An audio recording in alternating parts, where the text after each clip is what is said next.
I was still wearing my diner apron when my husband's text finally came through. "Be at the gala by 7, it read. "Try not to embarrass me tonight." 5 years into a marriage built on his family's fortune, I still worked the same diner shifts I'd kept since college. Not for the tips, for the version of myself Adrian had fallen in love with before his mother, and his money started asking why.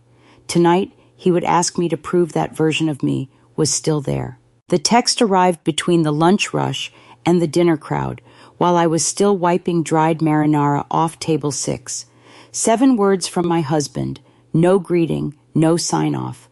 "Be there at 7, don't embarrass me tonight." I read it twice, standing in the half-empty dining room of a bistro on Sunset Boulevard in Echo Park with a damp rag in one hand and my phone in the other. The regulars were still nursing their coffees. Maria behind the counter was humming something in Portuguese. The afternoon light came through the front window in long gold slats, and I remember thinking how ordinary everything looked for a moment that would turn out to be the first domino. My name is Cressida Holloway. I am 32 years old, and for the past 5 years I have been married to a man whose family name is stamped on the side of a chemical corporation worth $2.4 billion. I also wait tables 3 days a week. People find this confusing. Bored wives at holiday dinners have said it to my face with champagne smiles. "You married a billionaire and you're still carrying plates?" I always gave the same answer, that I liked the work, that it kept me grounded.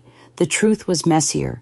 The truth was that the woman holding the rag and the woman holding the Holloway name needed to stay separate, because the moment they merged, I would lose the one who came first. Have you ever loved someone so much that you kept a secret from them just to stay recognizable to yourself? I finished wiping this table and took my last sip of cold coffee, the bitter dregs sitting on my tongue like a warning.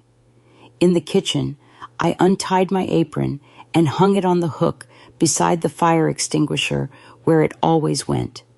My father taught me that. Put things back where they belong, and they will be there when you need them. He taught me a lot of things in the years before his highway accident. Latin at the kitchen table on Saturday mornings, verb conjugations scratched onto napkins. Language is a skeleton key, Cress, he used to say. Learn enough of them and no door stays locked. He died when I was 19, or so I was told, and I had believed it completely until about 6 months ago when a name surfaced in old paperwork that should not have been there. But that is a door I had not yet opened, not that night. I drove to Holloway Tower in a black dress I had bought for a funeral 2 years earlier. It was the nicest thing I owned that did not have a price tag Garrison had approved, and wearing it felt like a small rebellion no one would notice. The elevator opened onto the 40th floor, and the ballroom hit me the way it always did. Floor-to-ceiling glass overlooking the Los Angeles skyline, crystal chandeliers throwing fractured light across 100 faces, the low orchestral murmur of money talking to itself. If you have ever walked into a room where every smile was a measurement, you already know the feeling that settled in my chest. The scent was layered, aged wine, bergamot perfume, the faint chemical sweetness of fresh-cut flowers arranged by someone who charged 4 figures for centerpieces.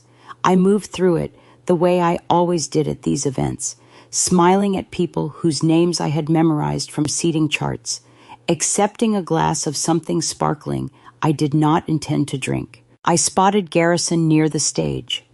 My husband, Garrison Holloway, 35, the managing director who had inherited his father Cedric's corner office 11 months ago, but never quite his confidence. He stood gripping a wine glass like a lifeline, his jaw working the way it did when he was rehearsing something in his head. Tonight was the memorial gala for Cedric, 1 year since the heart attack. The whole board was here. The press was here. Garrison was supposed to give a speech, And the fact that he had texted me like a summons instead of asking me to come should have told me everything I needed to know about how the evening would go. Then I saw Constance Prescott. Constance Prescott, 66, chairwoman of the board, Cedric Holloway's oldest friend, Garrison's godmother since his baptism, and self-appointed guardian of the family legacy. She crossed the ballroom in a charcoal gown that matched her eyes, and I would later understand her intentions. She moved through the crowd the way a current moves through still water, without asking permission, without meeting resistance. When she reached Garrison, she leaned close to his ear and spoke for no more than 4 seconds. "There she is," Constance said as I approached, her hand still resting on Garrison's arm. "Our little Echo Park treasure." Her smile was polished granite. "You look lovely tonight, dear. Garrison must be so proud." She pressed the word, must, the way you press a bruise, gently, to see if it still hurts. Garrison turned to me, and whatever Constance had whispered was already working. The warmth I had counted on finding in his face was gone. His eyes had narrowed the way they did when he was about to make a decision he could not take back. He took my elbow, his grip harder than necessary, the pressure of his fingers transmitting something that felt less like affection and more like a warning. "Stay close to me tonight," he said. That was the moment I should have turned around. I didn't. Instead, I stood beside him as he stepped toward the stage, and when he told the room he had planned something special for the evening, his gaze never left me. The spotlight found him before I did, my husband, center stage, holding a microphone in one hand and a glass of Bordeaux in the other, already too far into both. He began the way he was supposed to. He thanked the board, the guests, the foundation staff who had organized the memorial. He spoke about Cedric Holloway's vision, his decades of leadership, the corporation he had built from a regional chemical supplier into something that mattered on a global scale. The words were right. The delivery was polished. And for the first 2 minutes, I almost believed he was going to get through the evening without breaking. Then a board member near the front raised his glass. "Your father would be proud," the man said, loud enough for the room. "You have his ambition. Experience will come." It was meant as encouragement. Garrison heard a leash. I watched his posture shift, shoulders drawing back, chin lifting the way it did when he felt cornered.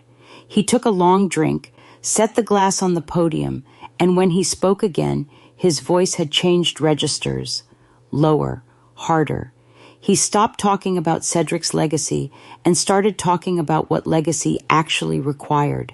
"We should remember," he said, "that success belongs to those willing to create it, not those satisfied merely to stand aside and watch." His eyes swept the ballroom. They found me near the third pillar, and they stayed. You know that moment when someone you love says something, and the room hears a speech, but you hear a verdict. That is what it felt like standing there, the chandelier light suddenly too bright, the orchestral murmur gone quiet, and my husband's gaze pressing against me like a hand on my sternum. I could feel Constance watching from the far side of the room, her expression perfectly neutral, and I understood with a sick clarity that whatever she had whispered to him earlier had been a fuse, and it had just reached the powder. Garrison reached into his jacket pocket and produced an ivory envelope. The paper was old, yellowed at the edges, the kind that crackles when you handle it. He held it above the crowd the way a magician holds the card he wants everyone to see. "My father left this," he said. "Found it in his desk after he died. A passage in Latin. I never could make sense of it." He paused. The room leaned in. His smile arrived like a dare. "I will pay $1 million tonight in front of all of you if my wife can read it." Phones came up, dozens of them, lifted like small mirrors, reflecting the scene back at itself.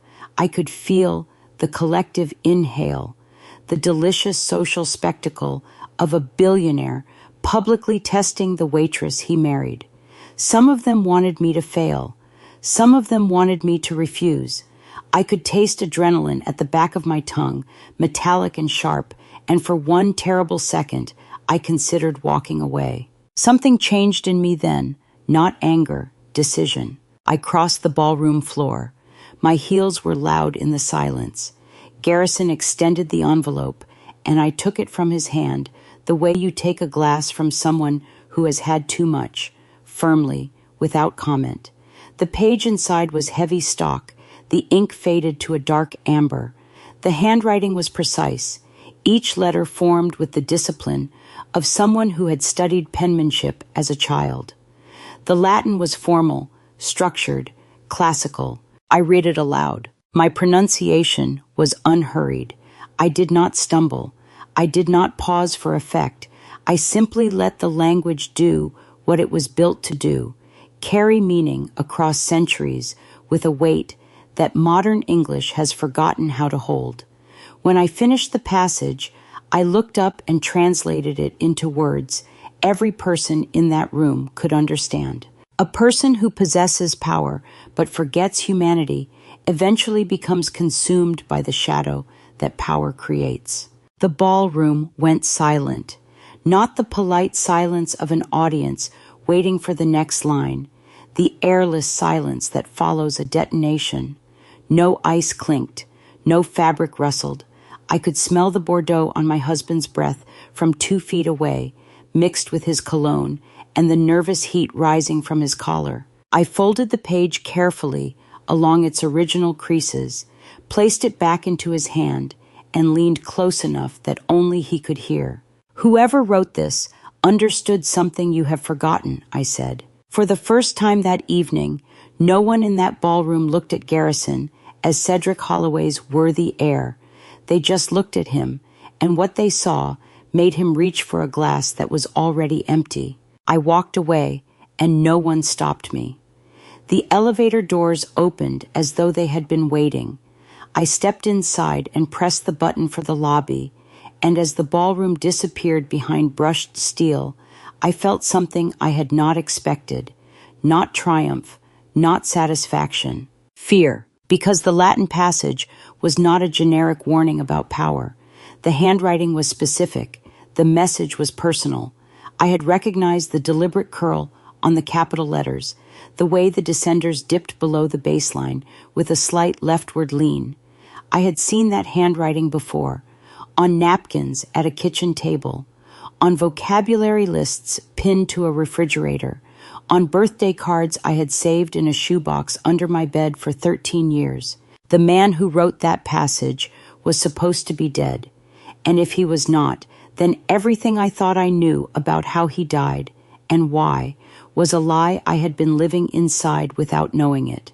By midnight, the video had 4 million views, and my husband still hadn't come home. I sat in the dark penthouse on the 47th floor of the Wilshire Grand with my shoes off and a cup of coffee I had poured 2 hours earlier going cold on the table beside me.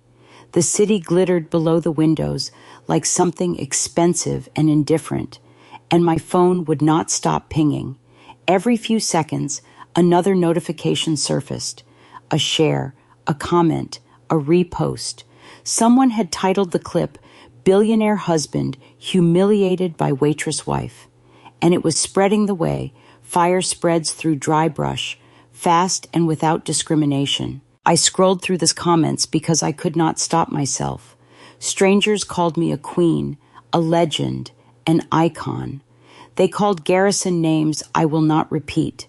They dissected his body language, his drinking, the way his hand had trembled when I placed the page back into it. 4 million people had watched the worst moment of my marriage and turned it into entertainment, and not one of them knew that the woman in the black dress had gone home alone to a penthouse that smelled like stale air freshener and silence. At 11:47, his text arrived. I need to think. 3 words. No apology. No explanation. I stared at the screen until it dimmed. A comment near the top of the thread caught my eye and held it. Cedric Holloway would be ashamed of his son. It had 9,000 likes. I read it twice, and the second time, something rose in my throat that surprised me. You don't know him, I whispered to the screen. Have you ever defended someone who hurt you? Not because they deserved it, but because the strangers attacking them did not know the whole story either. I set the phone face down on the cushion. The notifications kept pulsing against the fabric like a heartbeat I could not silence. My mouth tasted dry and sour. I had not eaten since the gala appetizers, those tiny architectural things on slate plates that cost more per bite than my hourly wage at the bistro. I pulled a blanket over my legs and watched the city lights blur. As my eyes burned with exhaustion, I refused to call crying. I did not sleep. Dawn came the way it does in downtown Los Angeles, not gently, but all at once, the sun clearing the San Gabriel Mountains and flooding the penthouse with light so bright it felt accusatory. I was still on the couch when I heard the key in the lock. Garrison came through the door, looking like a man who had spent the night sitting in his car. His tie was gone. His shirt was untucked on one side. His eyes were red but clear. He had stopped drinking hours ago, and whatever he had been doing since then had not involved sleep either. He was carrying a single sheet of paper. He sat down across from me at the dining table without saying hello. He slid the paper toward me, the way you slide something across a table when you are not sure the other person will want to touch it. The old ivory-colored page was rough under my fingertips, familiar from the night before, but the sheet beneath it was new.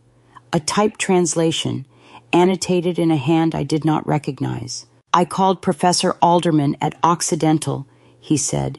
His voice was hoarse. I woke him up at 3 a.m.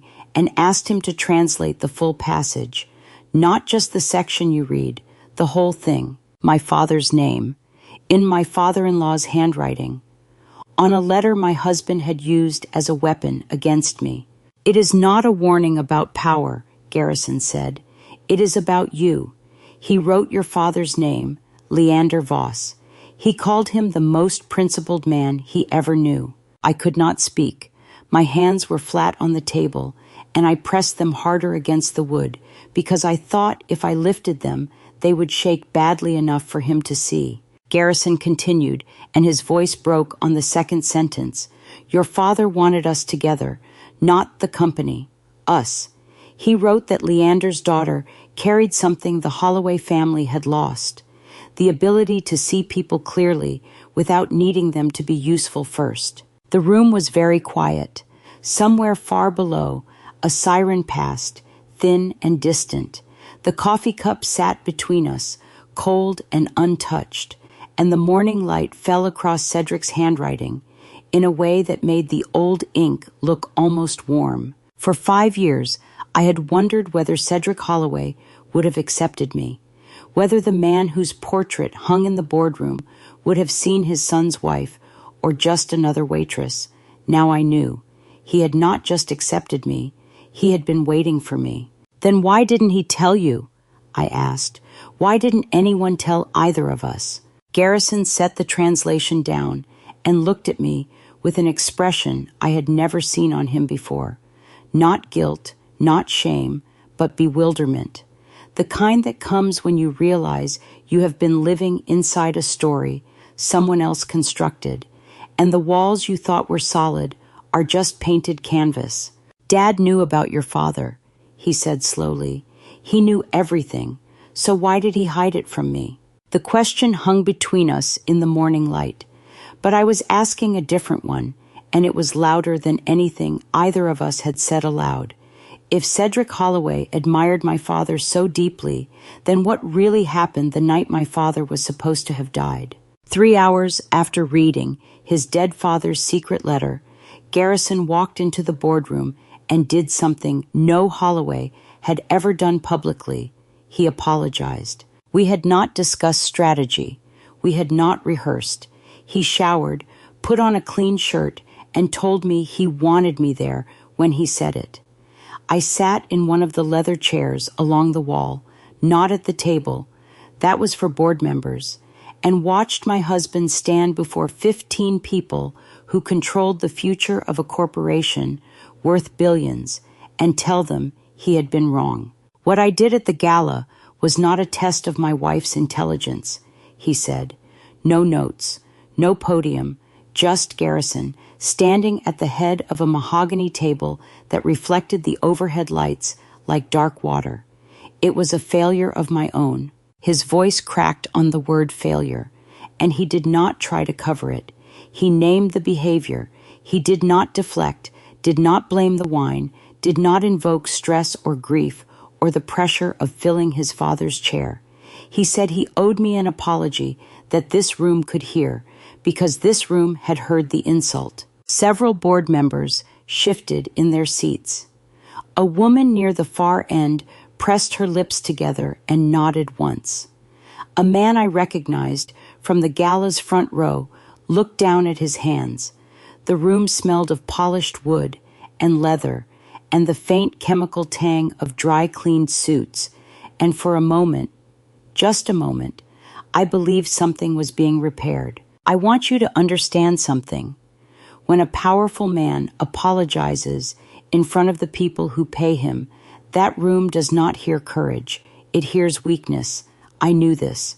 Garrison, standing there with his cracked voice and his honest eyes, did not. Constance Prescott knew it best of all. She waited until the last word of his apology had settled into the carpet. She let the silence sit for exactly the right number of seconds, long enough for the vulnerability to calcify in everyone's memory. Then she rose from her chair at the head of the table with the slow deliberation of someone who had been waiting for this exact opening. "Well said, dear," she offered, and the warmth in her voice was so perfectly calibrated that anyone who did not know her would have believed it. Then the warmth vanished. "However," she continued, "the board cannot afford a managing director whose personal judgment creates international headlines. The viral exposure of last night's events has caused measurable reputational damage.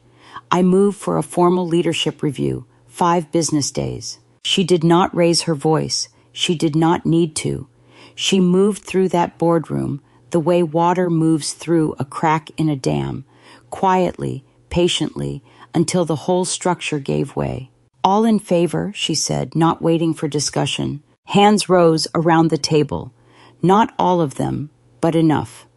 I watched them go up one by one, some reluctant, some decisive, one man glancing at Constance before raising his as though checking for permission.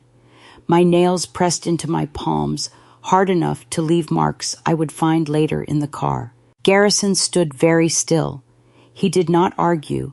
He did not protest. He looked at the raised hands the way a man looks at a door, closing, that he thought he had just opened. 5 days, Constance repeated, gathering her papers with the efficiency of someone who had already drafted the timeline. Enough time to determine whether this leadership can sustain the confidence of the board and its stakeholders. 5 days. She had given us 5 days to save everything, and she said it like she was discussing the weather. I stood and moved toward the door because staying would have meant screaming or crying, and I was not going to give that room either. Garrison caught my eye as I passed, and what I saw there was not defeat. It was the beginning of something harder, the realization that the apology had been the right thing to do and the wrong thing to do at exactly the same time. As I reached the corridor, I heard Constance's voice shift behind me. The boardroom door had not fully closed. It hung open by an inch, maybe 2, enough for sound to carry into the hallway. Her tone dropped lower, harder, stripped of every trace of the grandmotherly cadence she wore in public. The jasmine scent of her perfume drifted through the gap. Control the wife, she told someone I could not see, or I will. I did not turn around. I did not flinch. I stood in that corridor with the bitter residue of morning coffee still on my tongue and my fingernails stinging from the crescents I had pressed into my own skin, and I memorized the tone, every syllable, every frequency. It was the voice of someone who had done this before, not the voice of a woman protecting a company from a viral scandal, the voice of a woman who had spent decades removing obstacles and who considered my husband's apology not as a sign of character, but as confirmation that he could be managed, that I was the variable she had not yet solved. I walked to the elevator and pressed the button for the lobby. The doors opened. I stepped inside. The countdown had started. 5 days. And somewhere in the gap between Constance's public smile and her private orders, I was certain now, lay the answer to a question that had nothing to do with board votes or viral videos, and everything to do with a man who was supposed to have died on a highway 13 years ago. I was still replaying Constance's words, control the wife, when a commotion near the lobby security desk made me stop walking. A woman was arguing with 2 guards near the revolving doors. She was small, maybe 5'3", with silver hair pulled back tight and hands that looked like they had spent decades gripping things harder than they should have been gripped. She was holding a manila folder against her chest the way you hold something precious in a crowd, and her voice carried across the marble floor with the kind of volume that comes not from anger, but from years of not being heard. I have been trying for 3 years, she said. Someone in this building needs to answer for what that water did to my family. The guards were polite in the way corporate security is trained to be polite. Firm hands, soft voices, bodies angled toward the exit. They were already guiding her backward. She was already losing. Then she looked past them and saw me. Her eyes locked onto my face with a recognition so immediate it stopped her mid-sentence. She went still. The guards kept moving, but she planted her feet and stared at me across 20 feet of polished lobby floor, and what she said next turned my blood to ice water. You look like your father. 4 words. Spoken by a woman I had never seen in my life, in the lobby of a building that bore my married name, about a man the world believed had been dead for over a decade. She knew my father, a woman I had never met, being guided out of my husband's building with a folder of medical bills and a grievance about poisoned water, knew my father's face better than most of his own family. Wait, I said, but the revolving door was already turning. She disappeared through it in a quarter rotation, there and then gone, swallowed by the sidewalk traffic on South Grand Avenue. I stood in the antiseptic lobby air with my heart slamming against my ribs and her words ringing off the marble like a bell struck once and left to hum. I did not follow her. I should have. Instead, I memorized her face, the deep lines around her mouth, the cracked skin on her knuckles, the way she had said your father without hesitation, as though the resemblance was so obvious it did not require explanation. That evening, I told Garrison everything.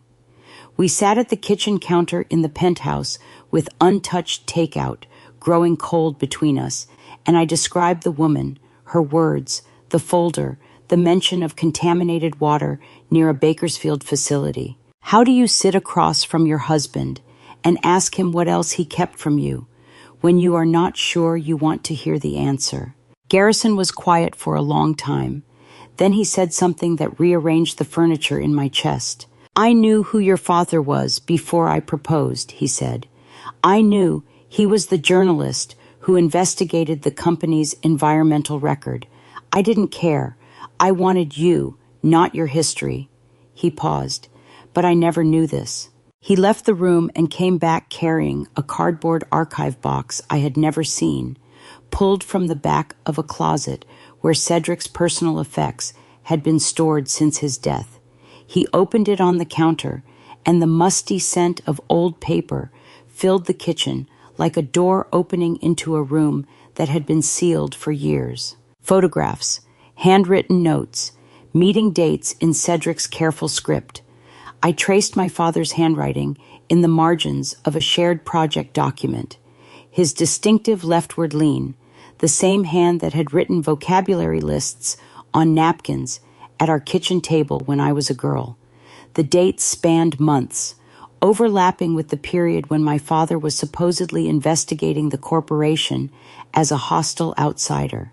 They weren't just acquaintances, I said, spreading 3 photographs side by side. In one, Cedric and my father sat at a restaurant booth, coffee cups between them, leaning toward each other with the ease of men who had done this many times. Look at these dates. They met for months, privately, while the investigation was active. 2 men who should have been enemies. 2 families who were told to forget each other, and now their children, married 5 years, only just learning the lie, had always been the foundation. They were friends, I said. So why did both families pretend they weren't? Garrison did not answer. He was looking at something at the bottom of the box, a single page he had almost missed, wedged beneath a leather portfolio. He pulled it free carefully. It was a handwritten list in Cedric's script, dated 2 weeks before the highway accident that was supposed to have killed my father. 6 names, arranged vertically. 4 of them had been crossed out with a single horizontal line through each. The 5th name was Leander Voss. It was not crossed out.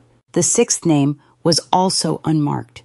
I read it, and my hands went cold against the marble countertop because the person it belonged to had sat across from us in the boardroom that very morning, had voted with a raised hand, had smiled at my husband's apology with polished granite warmth, and then, seconds later, moved to end his career. Garrison saw the name at the same moment I did. Neither of us spoke. The takeout sat untouched. The photographs lay spread across the counter like evidence at a crime scene that no one had known to investigate. 4 crossed out, 2 remaining, and one of them was supposed to be dead. Garrison called me at 8:14 the next morning, not to say good morning, but to tell me someone had just threatened him by name. We had spent the previous night staring at a dead man's handwritten list, 2 unmarked names glowing like embers on the page. One was my father's. The other belonged to someone who had voted to end Garrison's career 12 hours earlier. Neither of us had slept more than 3 hours. A blocked number, Garrison said. His voice was tight in the way it gets when he is controlling something. A man. Rough voice. He said, if I still cared about my father's honor, I should stop digging into the Voss family. What else? Nothing. The line went dead. I was standing in the penthouse kitchen, still in the clothes I had fallen asleep in. The morning light poured across the counter where the photographs from Cedric's archive box still lay spread out like evidence no one had asked for. I could hear Garrison breathing on the other end, the shallow, measured breath of a man deciding whether to be afraid or angry. There is something else, he said. I am looking out my office window right now, south side of the building, street level. There is a man in a dark overcoat standing beside a parked sedan. He is not moving. He is looking up. When someone threatens you with your dead father's name, you learn something about yourself very quickly, whether you are the kind of person who backs down or the kind who starts counting what you are willing to lose. I told Garrison not to go to the window again. I told him to lock his office door and call building security. He said security would ask questions, and questions would reach the board, and the board would reach Constance. I said I did not care. He said he did, not because he was afraid of Constance, but because 3 days remained before the vote, and every piece of visible weakness would be weaponized. So we did what frightened people do when they are also stubborn. we kept going. Garrison spent the morning in his office behind a locked door that smelled of leather and toner and the faint chemical sweetness of new carpet. I spent it at the penthouse, methodically photographing every document from Cedric's archive box with my phone, making copies of copies because something in my gut told me the originals would not be safe much longer. At noon, the email arrived. No subject line, no sender name, a single attachment, a JPEG, high resolution, clearly scanned from an original print. Garrison forwarded it to me without a word, and I opened it on the kitchen counter with my coffee growing cold beside my elbow. The photograph arrived like a grenade with the pin already pulled, except whoever sent it wanted us to hold it, not throw it back. Two men stood in front of a building I did not recognize, some kind of industrial facility, a ribbon-cutting or opening ceremony. The man on the left was Cedric Holloway, younger by at least 15 years, wearing a hard hat and a suit that did not go with it. The man on the right was shaking his hand. He was tall, lean, dark-haired, and smiling with the kind of warmth you only give someone you trust. My father. Beneath the image, typed in a plain serif font, was a single line, "Truth always costs more than money." I called Garrison. "That girl behind your father," I said. "Enlarge it." I could hear him pressing his thumb against the screen, the faint tap of the glass as he zoomed in. Behind my father, partially obscured by his shoulder, stood a girl of about 8 years old. She had dark hair pulled into a braid. She wore a serious expression and a dress that was slightly too big for her. She was looking directly at the camera with the unblinking focus of a child who did not yet know that adults lied. "I know," Garrison said quietly. "I recognize those eyes. They were yours." I stared at the 8-year-old version of myself, standing behind my father, and felt something crack open that 13 years of grieving had sealed shut. I remembered that dress. I remembered my mother ironing it the night before, telling me we were going to a special event where Daddy was meeting important people. I had been bored. I had stood behind him and counted the buttons on people's jackets to pass the time. I was 8, maybe 9, and I had been inside the world of Holloway Voss Chemical 2 decades before I married into it. My heart slammed against my ribs again, the same cold fear from the gala, back now and stronger, roaring in my ears until I could hear nothing else. I enlarged the photograph one more time, pushing past the grain until the pixels began to blur. Then I pulled back just enough to see what I had missed on the first pass. My father's right hand rested on my shoulder, but his left hand held a document, a folder or a bound report, pressed against his side as though he did not want it photographed. Stamped across the top, partially visible behind his thumb, were 2 words in blocky institutional typeface: Phoenix Project. The same words I had seen in Cedric's files the night before. The same words that had been cross-referenced beside the names on that list, 4 crossed out, 2 remaining. Someone had sent us this photograph on purpose. Someone who wanted us to see not just the friendship, but the document, not just the past, but the thread that connected it to whatever was happening right now, in this building, in this boardroom, on this countdown. I smelled it before I saw it. The door to my old storage apartment was open 2 inches, and the air coming through carried the scent of someone else's cigarette smoke. I had driven to Echo Park that evening to retrieve more of my father's papers. The photograph with the Phoenix Project stamp was still burning in my mind. I needed the boxes I had kept here since his death, letters, notebooks, clippings from his journalism years. The lock should have been secure. I pushed the door open with my fingertips. The apartment had been taken apart, drawers emptied onto the floor, books pulled from the shelf and fanned open. My father's old files scattered across the carpet like leaves after a storm. The musty scent of old newsprint mixed with stale cigarette smoke, and the combination turned my stomach. I walked through the wreckage slowly. My laptop sat untouched on the kitchen table. My emergency wallet was still in the junk drawer. The television, the microwave, all present. Nothing was stolen. That is what made it terrifying. Whoever broke in did not want my possessions. They wanted me to know they could reach everything my father left behind. On the desk, placed upright and centered, with deliberate care above the chaos, sat a framed photograph of my father at his newspaper desk.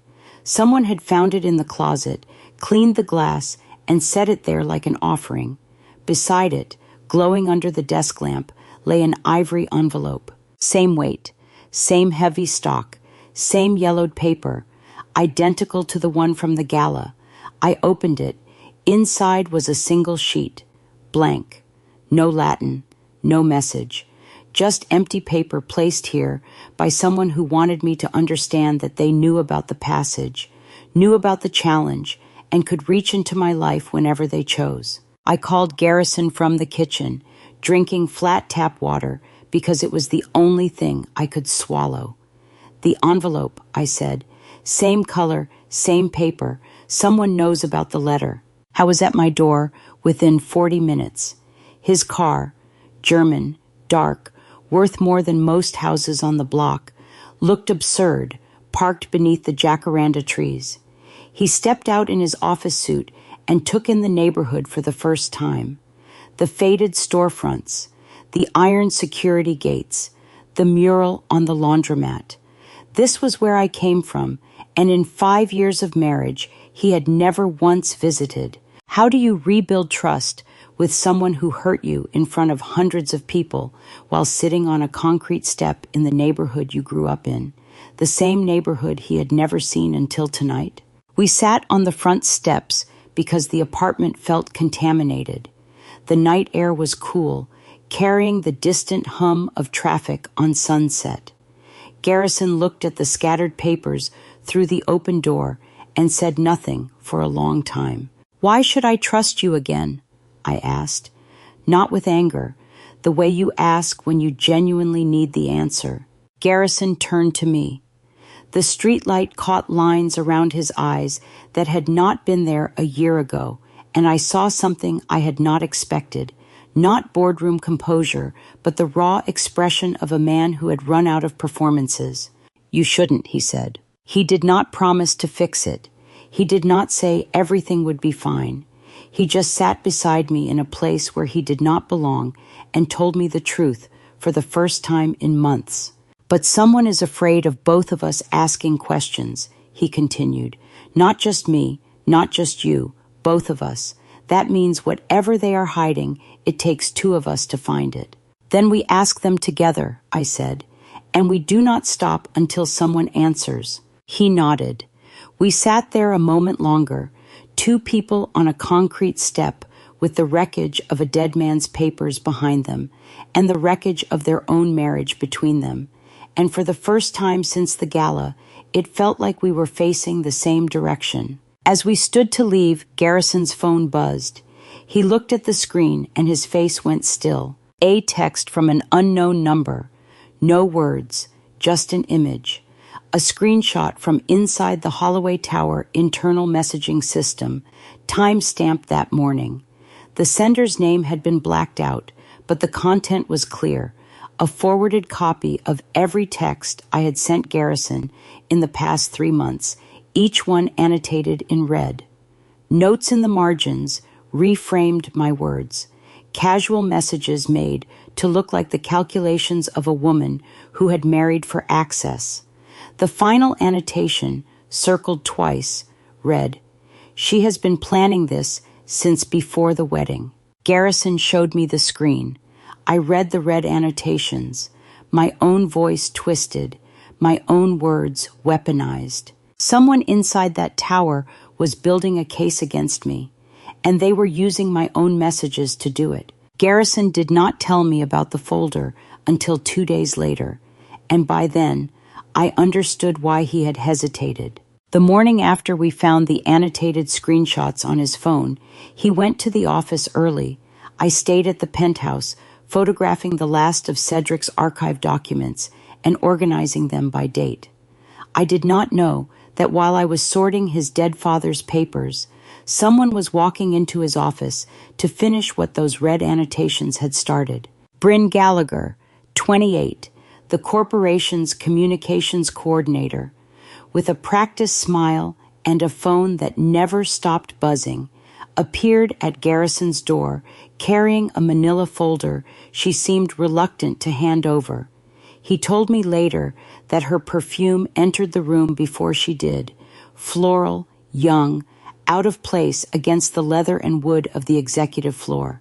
These were flagged during the social media audit after the gala, she said, placing the folder on his desk with the careful precision of someone performing a task she had rehearsed. I thought you should see them before the board does. Garrison opened the folder.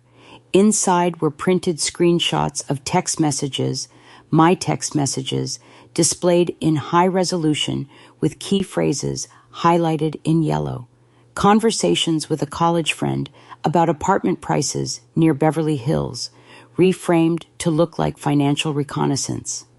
A message where I had asked about the Holloway Family Trust's public filings for a gift I was planning, now stripped of context and made to read like strategic research. A joke I had sent about marrying rich, the kind of throwaway humor between old friends, printed in isolation where it looked like a confession. Here is what I want you to understand about manipulation. It does not need to be perfect. It just needs to arrive at the exact moment you are too tired to question it. Garrison read the pages twice. The espresso on his desk grew cold. He told me later that for approximately 90 seconds, the rebuilt trust from our conversation on the Echo Park steps buckled under the weight of those highlighted phrases. 90 seconds where the woman he had sat beside on a concrete step and promised to face the truth with became, once again, someone he was not sure he knew. Then something stopped him. She researched the family trust 6 months before the wedding, he murmured to himself, running his thumb along the sharp crease of a printout. But the date format was wrong. I write dates month first, January 13th, not 13 January. Every screenshot in the folder used the European format, a small thing, the kind of detail a forger overlooks when they are building a narrative instead of copying a life. He flipped back to the first page. The contact name at the top of the thread read Mara K. I do not have a contact named Mara K. I never have. The folder sat on his desk like a trap with the spring visible, obvious enough to sense, subtle enough to step into anyway. Garrison closed it. He did not call me. He did not confront Bryn. Instead, he replayed her delivery in his mind, the way she told me he did it later, reconstructing each detail like a man studying footage of his own car accident. Bryn had not been nervous the way someone is nervous when they deliver bad news to their boss. She had been nervous the way someone is nervous when they are following instructions. Her eyes had darted to her phone screen twice before handing over the folder, as if checking a cue card. Her apology, I know the timing is terrible, had arrived too smoothly, rehearsed and placed like a period at the end of a sentence someone else had written. He did not throw the folder away. He did not show it to me. He kept it, and that single decision would later save both of us. He locked it in his desk drawer. The metallic slide of the key turning was, he said, one of the most deliberate sounds he had ever made. Then he sat in his father's old chair and thought about who had the access, the motive, and the institutional reach to fabricate evidence this convincing, someone who could pull my actual text history from a corporate phone system, alter the metadata, and route the product through a 28-year-old communications coordinator who was too junior to question the assignment and too ambitious to refuse it. That afternoon he called me. "There is a project name that keeps surfacing," he said. His voice had the controlled flatness of a man holding something hot with both hands. "Phoenix. It was in the photograph your father was holding. It was cross-referenced in the files we found in the archive box. And this morning, I found it referenced in a payment ledger that Bryn does not know I can access." I waited. "Someone spent $1.4 million to make Phoenix disappear," he said. "I want to know what it was before it cost that much to bury." "Where do we start?" Dad sealed an off-site archive before he died. Climate-controlled storage in commerce. Company records going back decades. He personally authorized the lockdown and gave the access codes to one person. He paused. "I think it is time we went and asked that person to open the door." The archive building sat behind a rusted chain-link fence in Commerce, California, a gray concrete box with no windows and no signage, designed to make people forget it existed, which was exactly the point. We drove there straight from the penthouse, Garrison's knuckles pale on the steering wheel, the Phoenix Project payment trail burning in both our minds. The facility was 20 miles southeast of downtown, wedged between a freight depot and a wholesale tile warehouse in the kind of industrial corridor where corporate secrets go to collect dust. A buzzer led us through the front door. The lobby was a single desk under fluorescent light, and behind it sat Palmer Stanton, 71, the archive facility's senior records clerk, who had outlasted 3 corporate restructurings and apparently intended to outlast a 4th.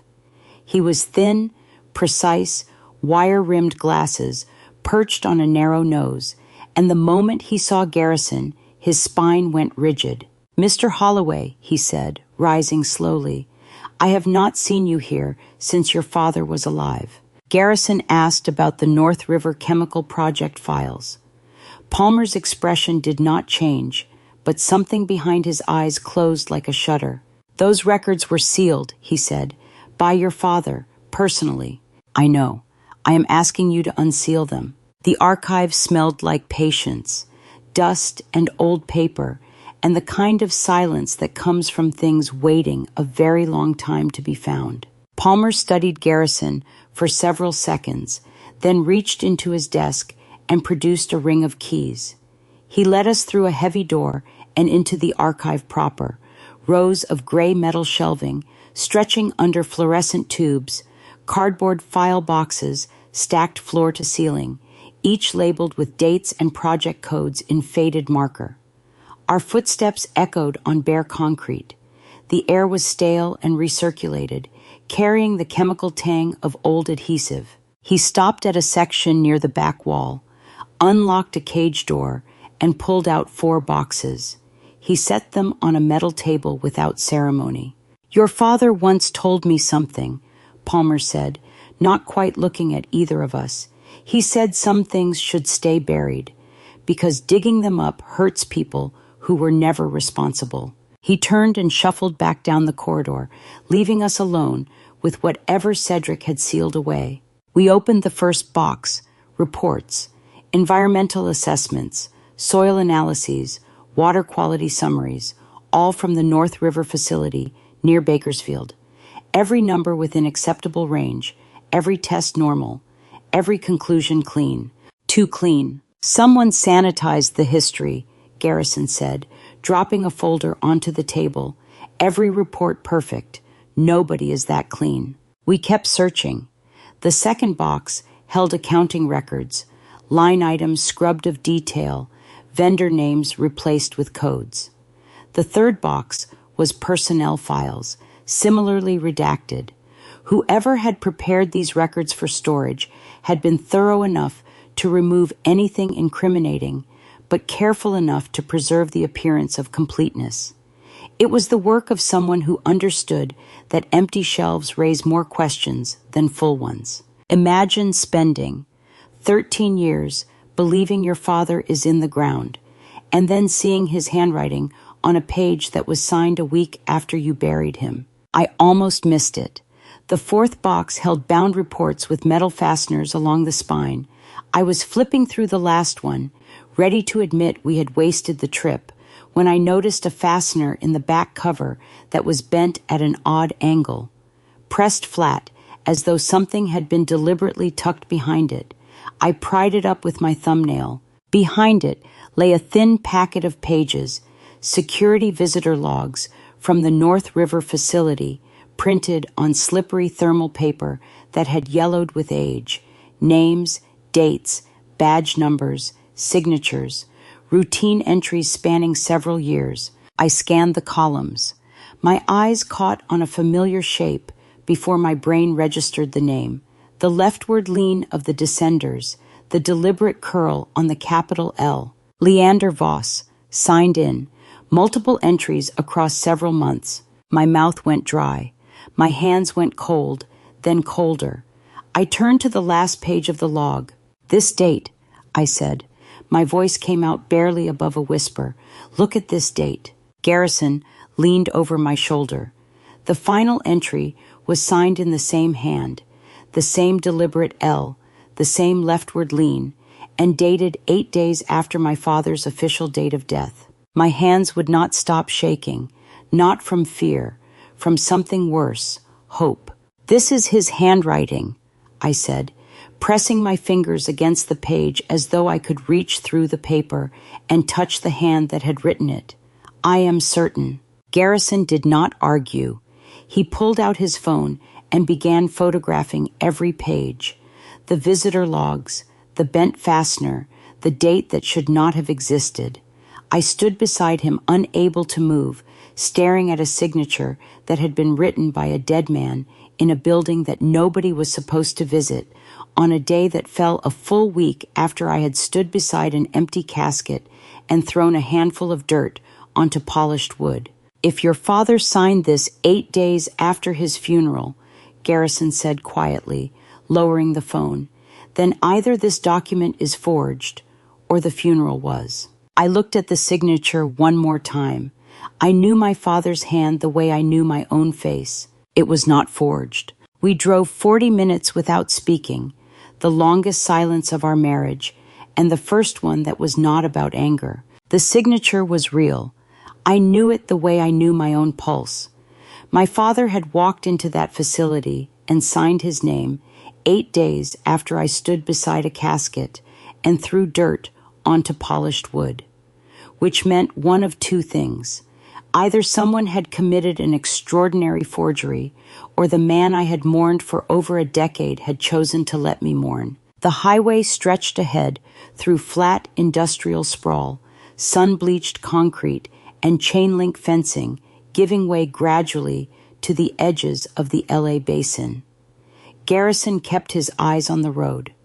I rested my forehead against the cold passenger window and watched the mile markers pass. "If he is alive," Garrison started. "Don't," I said. The silence returned. 20 more minutes of tire hum on asphalt, the dry California air coming through a cracked window, the orange glow of the city growing on the horizon. Then I broke it myself, because the silence was worse than saying it out loud. "If he is alive, then he let me bury an empty coffin. He let me sit in a cemetery on his birthday every year and talk to dirt. He let me walk through college alone, graduate alone, marry a man whose family name was stamped on the company he investigated, and he never once picked up the phone. There is a kind of pain that has no name. The moment you realize the person you mourned might have been listening to your voicemails the entire time and choosing not to answer." "Maybe he didn't have a choice," Garrison said. "He said it carefully, the way you handle something that might shatter." "Everyone has a choice." I swallowed back salt and stared at the highway. The grief I had carried for 13 years was shape-shifting inside my chest, turning from something heavy and familiar into something I did not recognize, a hybrid of fury and longing that made it hard to breathe. If he was dead, I could keep loving him purely, the way you love someone who was taken. If he was alive, then everything I had built on the foundation of his absence, my independence, my resilience, even my marriage, rested on a lie he had chosen to let me believe. What do you call a father who saves his own life by destroying his daughter's? Is that love? Is that cowardice? Or is it something the dictionary has not invented a word for yet? We reached the penthouse by late afternoon. The clean linen scent of the apartment felt sterile after the dusty archive, and neither of us could finish the reheated coffee we poured. Garrison sat at the kitchen counter with his father's old leather address book, cracked spine, pages soft with age, and began searching. "There is one person who would know," he said. "If someone staged a death involving medical records, identification, a death certificate that fooled a county coroner, they would need a doctor. Someone with access, someone trusted, someone close enough to both families to manage the paperwork without raising questions." He turned pages, running his thumb along entries written in Cedric's careful hand. Names, phone numbers, annotations. He stopped near the back. "Dr. Tobias Whitfield," he read. "Dad's personal cardiologist for 20 years. He signed my father's death certificate after the heart attack. If he was the family doctor for the Holloways, and if your father was as close to mine as those photographs suggest, then Whitfield would have been in a position to help make a disappearance look medically legitimate. Where is he now?" "Paso Robles, retired, 3.5 hours if we leave early." I looked at the name on the page. A cardiologist who had attended one family for decades, close enough to sign death certificates, trusted enough to keep secrets, positioned at the exact intersection where both families' hidden histories converged. "If he knew my father was alive this whole time," I said, "how long has he kept quiet? One doctor, 2 death certificates, 2 families full of lies, and a 3.5-hour drive to the only man left who might explain why." Garrison did not answer my question. Instead, he kept turning pages in Cedric's address book, and a few minutes later he went very still. Clipped to the back of Whitfield's contact page was a note in Cedric's handwriting, not the formal script of the archive documents, but the faster, more urgent hand of someone writing for themselves. It read, "Tobias knows everything. If I die before this is resolved, he is the only door left." Cedric had underlined the word only 3 times.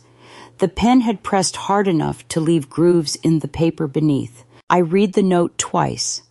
Then I set down my coffee cup and looked at my husband across the counter.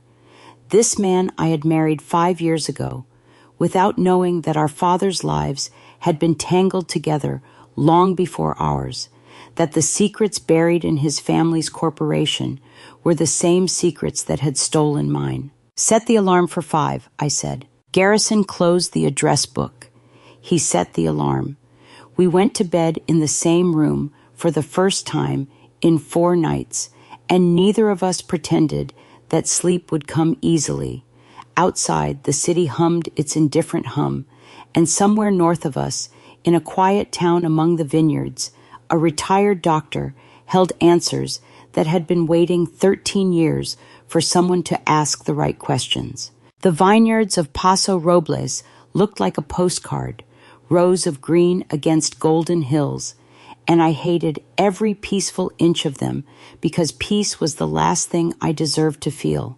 We had left the penthouse at 5 and driven north through the dark, past Bakersfield and up through the valley, chasing a dead man's note toward a retired doctor who might confirm the worst kind of miracle.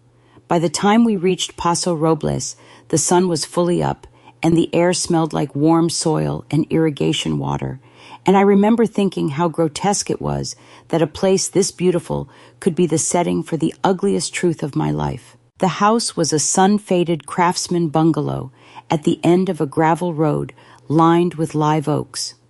Dr. Tobias Whitfield stood in the doorway before we reached the porch, 71 years old, liver-spotted hands steady as surgical steel, reading glasses pushed up into a crown of white hair. He had the posture of a man who had spent decades delivering news that changed people's lives and had learned to stand very still while doing it. He looked at Garrison, and something softened in his face. "You look just like your grandfather," he said. "Come in, come in." I ushered us inside with the easy warmth of a man welcoming family. The hallway smelled of coffee and old wood and the faint sweetness of pipe tobacco that had seeped into the walls over decades. He led us toward a sitting room, already reaching for extra cups. Then I spoke. "We are here about Leander Voss." Whitfield's hand tightened on the doorframe. The warmth left his face, the way color leaves a photograph left in the sun, slowly, completely, irreversibly. He stood there for 3 full seconds without moving. Have you ever watched someone decide, in real time, whether to keep lying to you? "Then you had better sit down," he said, "both of you." He led us into his study. Oak-paneled walls, bookshelves sagging under medical texts, a desk buried in correspondence. He closed the door behind us and lowered himself into a leather chair that creaked under his weight. He did not offer coffee. He did not make small talk. He folded his hands on the desk and looked at me with an expression that was not guilt exactly, but something adjacent to it. The face of a man who had been rehearsing a confession for years and was almost relieved the audience had finally arrived. "I delivered your husband," he said to me, nodding toward Garrison. 1989. I was the attending physician. Your father-in-law asked me to be there personally. He paused. "I have known this family longer than either of you have been alive." Garrison sat forward. "Then you knew my father well enough to help him hide something." Whitfield closed his eyes for a moment. When he opened them, the last trace of resistance was gone. "The crash was real," he said. "Real enough to break 3 of your father's ribs and puncture his left lung."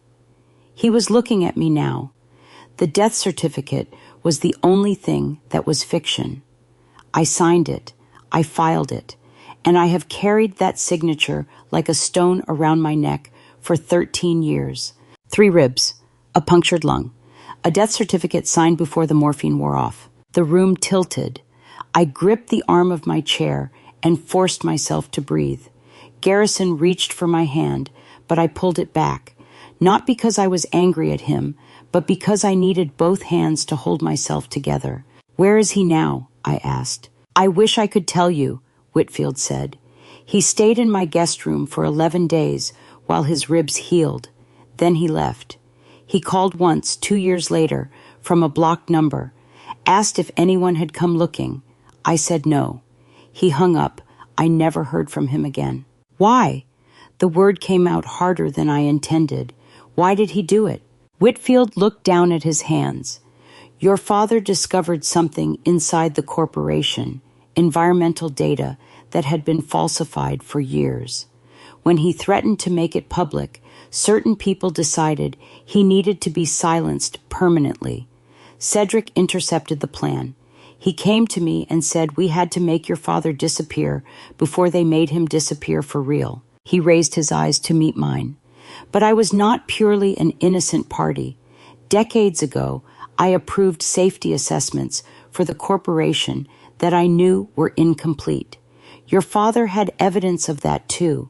Cedric used it to ensure my cooperation, though in truth, by then, I would have helped regardless." "He let me believe he was dead," I said. My voice was steady, which surprised me because nothing inside me was. "For 13 years. 13 years of candles on an empty grave." Whitfield nodded. He did not defend my father. He did not explain. He simply absorbed the words, the way old wood absorbs rain, silently, because it has no choice. We stood to leave. I had nothing left to ask that would not break me further. But as Garrison opened the study door, Whitfield pulled open a desk drawer and lifted out a sealed envelope. It was yellowed with age, and across the front, in handwriting I would have recognized in my sleep, was a single word: my name. He left this the day he walked out of my guest room, Whitfield said. Told me to give it to whoever came asking. His voice caught. I have been waiting 13 years for you. I did not open the envelope. I set it on Whitfield's desk between us, like a grenade with the pin half pulled, and told him he was not done talking. The sealed paper sat there, with my name in my father's handwriting, facing the ceiling, and I could feel its gravity pulling at me, but I was not ready. Not yet. Not until I understood the full shape of the lie I had been living inside. Whitfield looked at the envelope, then at me, and something in his expression shifted. The resignation of a man who had been waiting for this reckoning and understood he would not be allowed to control the pace of it. I wondered if this day would come, he said quietly. Then he began. The story he told rearranged everything. In 2011, my father, working as an independent environmental journalist, had obtained internal data from Holloway Voss Chemical showing that toxic runoff levels at the North River facility near Bakersfield had been falsified for years. The real numbers were catastrophic. Contaminated groundwater had been leaching into residential wells across 3 neighborhoods.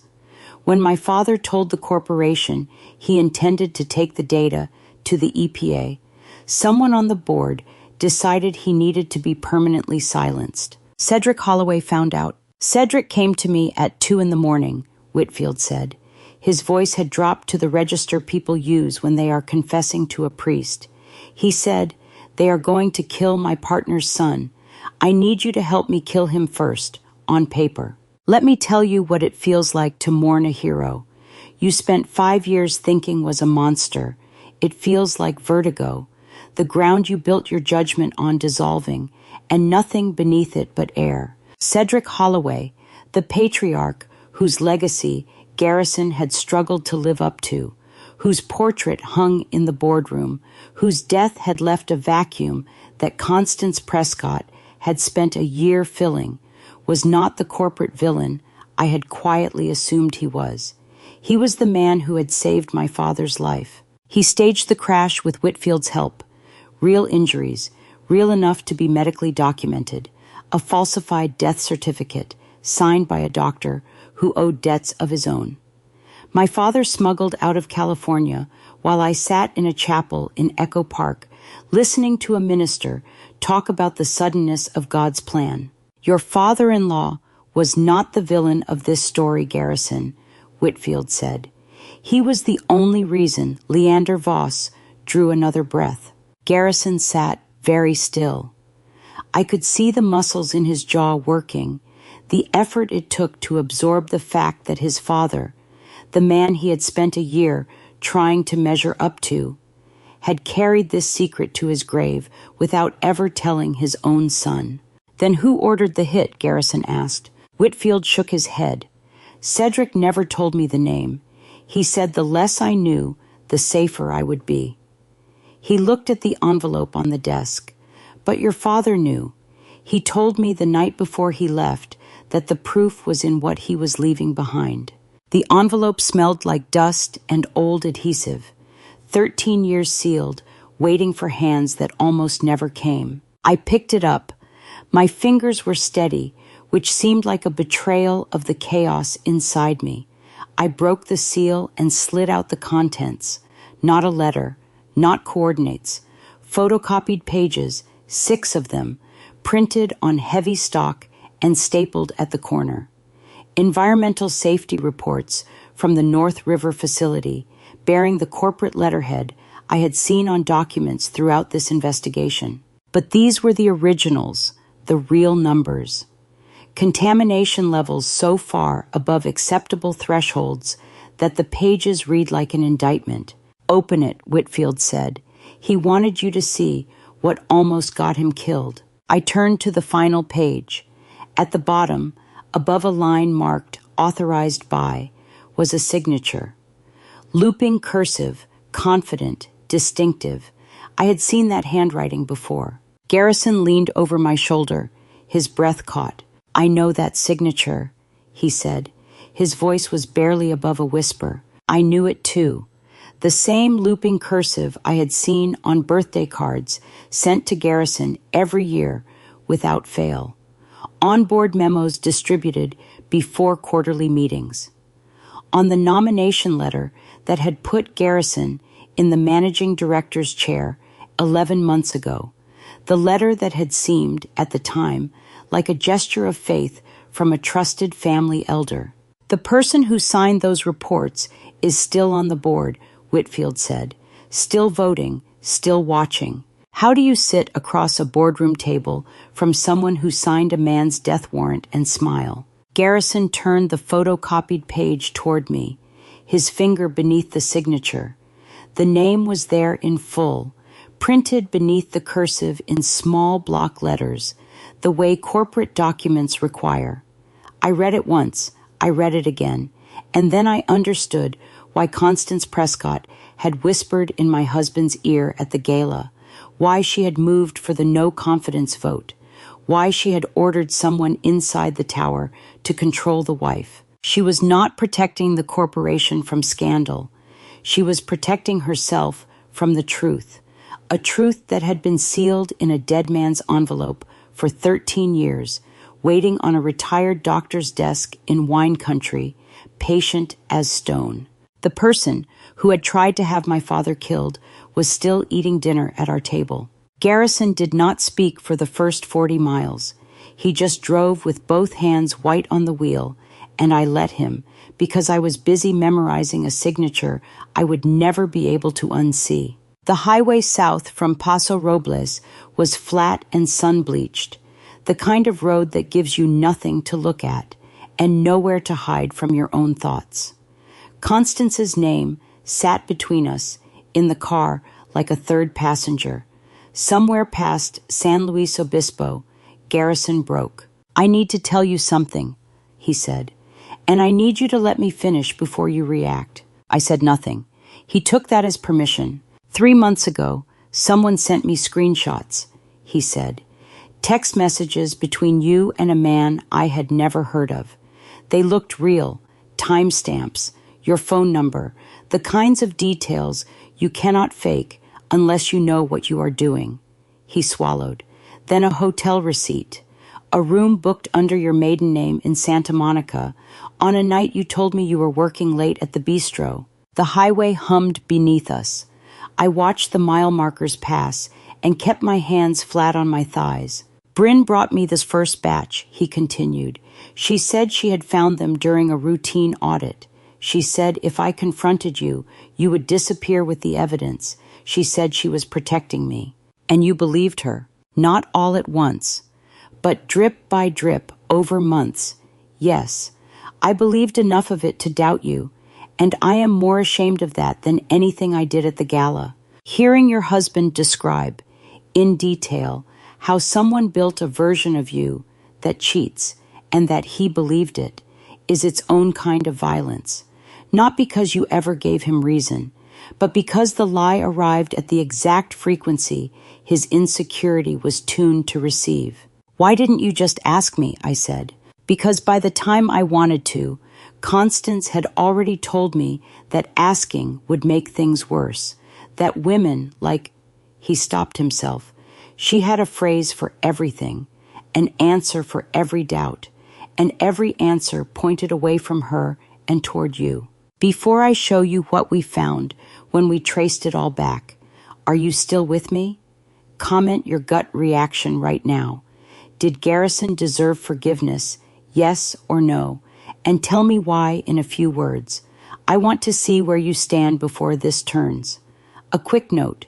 The next part includes some fictionalized details added for emotional impact. The lesson behind it is what matters. We reached the Wilshire Grand by late afternoon. I did not go to the kitchen. I did not pour coffee. I walked into the bedroom and told Garrison to bring me everything. The folder Bryn had delivered, the annotated screenshots from the anonymous text, every scrap of fabricated evidence he had been carrying. He spread it across the bed. Printed texts, the hotel receipt, a contact card for a man named Marcus Hale who did not exist. I sat cross-legged on the duvet and began taking it apart piece by piece. Constance had not planted a bomb in our marriage. She had planted termites, quiet and patient, eating the wood from the inside until the floor gave way. The phone number in the fabricated texts had been activated in October, 3 days before the first message appeared. The hotel receipt used a booking platform that did not operate in Santa Monica.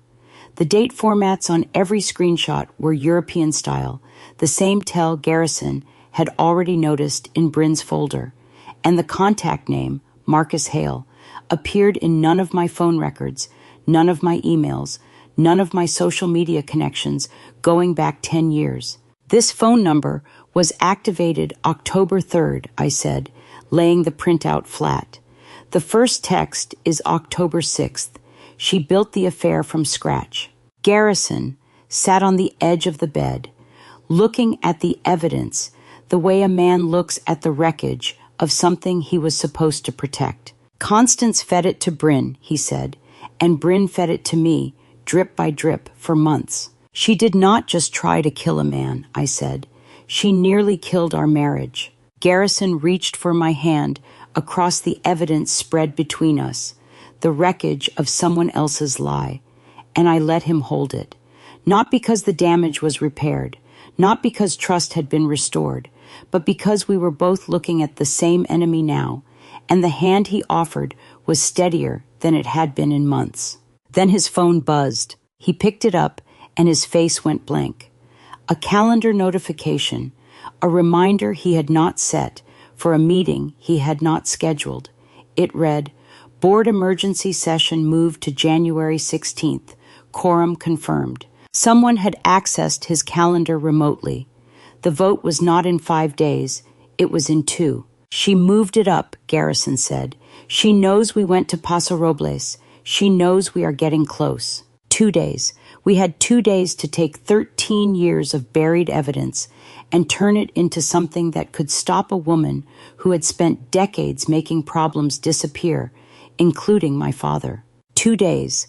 That was what we had left before the vote stripped Garrison of every credential, every access code, every door that still opened when he swiped his card. 2 days before Constance sealed the building shut with us on the outside. We cleared the dining table and built a war room. Photocopies from Whitfield's envelope on the left, the doctored texts and fabricated evidence on the right, and in the center, written in red marker on a hotel notepad and pinned beneath a coffee mug, Constance Prescott. I called Margot Ellison at 9 that evening. Margot was the only attorney Garrison trusted outside the corporate legal team, independent, sharp, and expensive enough that no one could accuse her of being bought. I laid out everything, the falsified environmental reports, the signature, the staged death, the marriage sabotage routed through Bryn. Margot listened without interrupting, which is how you know a lawyer is taking you seriously. 2 days is not enough for legal channels, she said. An injunction takes a week minimum. A federal referral takes longer. If you want to stop this vote, you need internal evidence, something from inside the corporate system that proves the cover-up is institutional, not personal, something a judge can hold. What kind of evidence? The original files, the ones they buried. If those exist inside the company's own servers, that is your leverage. Have you ever counted the hours until you lose everything and realize the number fits on one hand? Garrison sat across from me at the table and said the thing I had been waiting for him to say since we found the signature. My father had a backup admin login, he said, a legacy recovery system he built into the network years ago. If Constance has not purged it, it will still work. And if she has, then we are locked out and this is over. We left the penthouse at midnight. The drive to Holloway Tower took 11 minutes through empty downtown streets, the city quiet in the way Los Angeles is only quiet between 2 and 5 in the morning. Not peaceful, just holding its breath. Garrison's keycard still worked at the parking garage. The lobby was deserted. The security desk was staffed by a single guard watching something on his phone. We took the service elevator. Garrison pressed 42. The elevator opened onto the executive floor, and the silence hit like pressure change, the kind of quiet that belongs to places where no one is supposed to be. Emergency lighting cast long amber strips across the carpet. The air smelled of cleaning solution and the faint ozone tang of servers humming behind walls. Our footsteps were the loudest sound on the floor. Garrison's corner office was unlocked.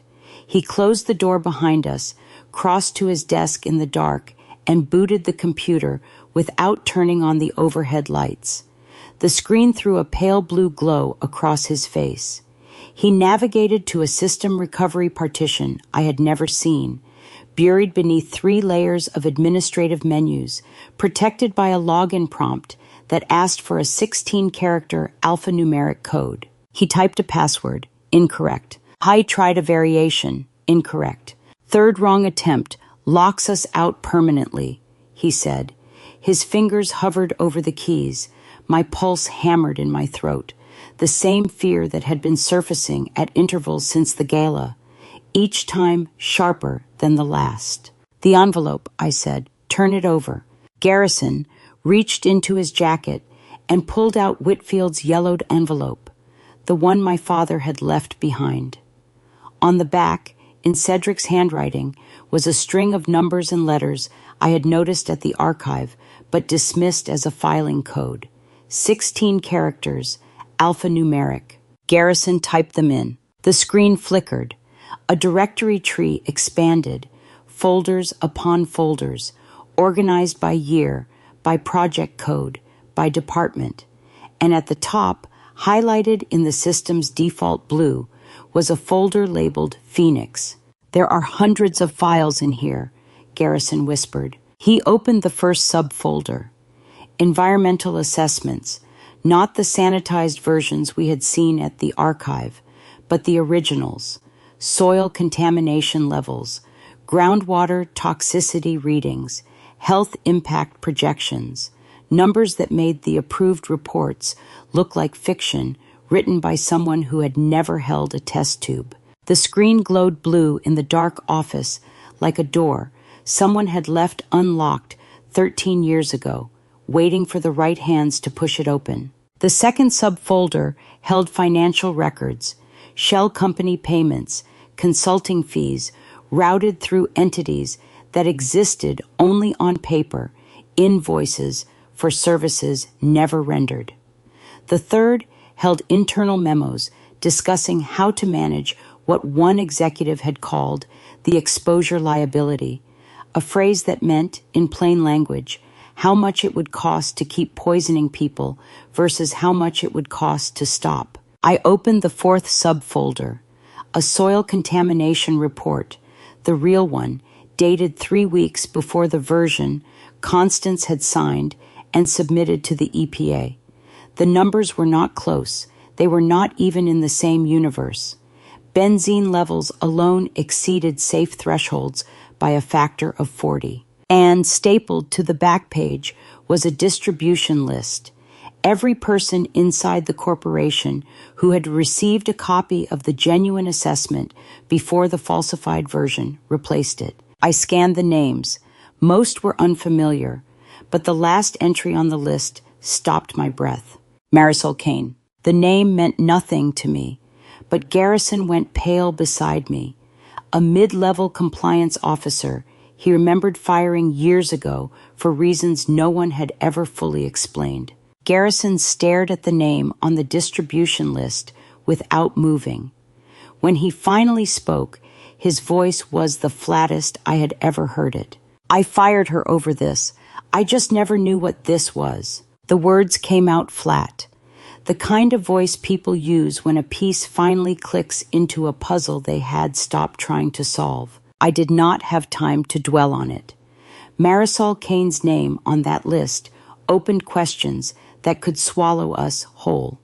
But the progress bar on the storage drive was at 43% and climbing, and every second we spent in this office was a second closer to someone discovering us here. I pushed the question aside and scrolled deeper. Constance's signature appeared on everything. Every falsified environmental report bore her authorization. Every shell company payment carried her approval code.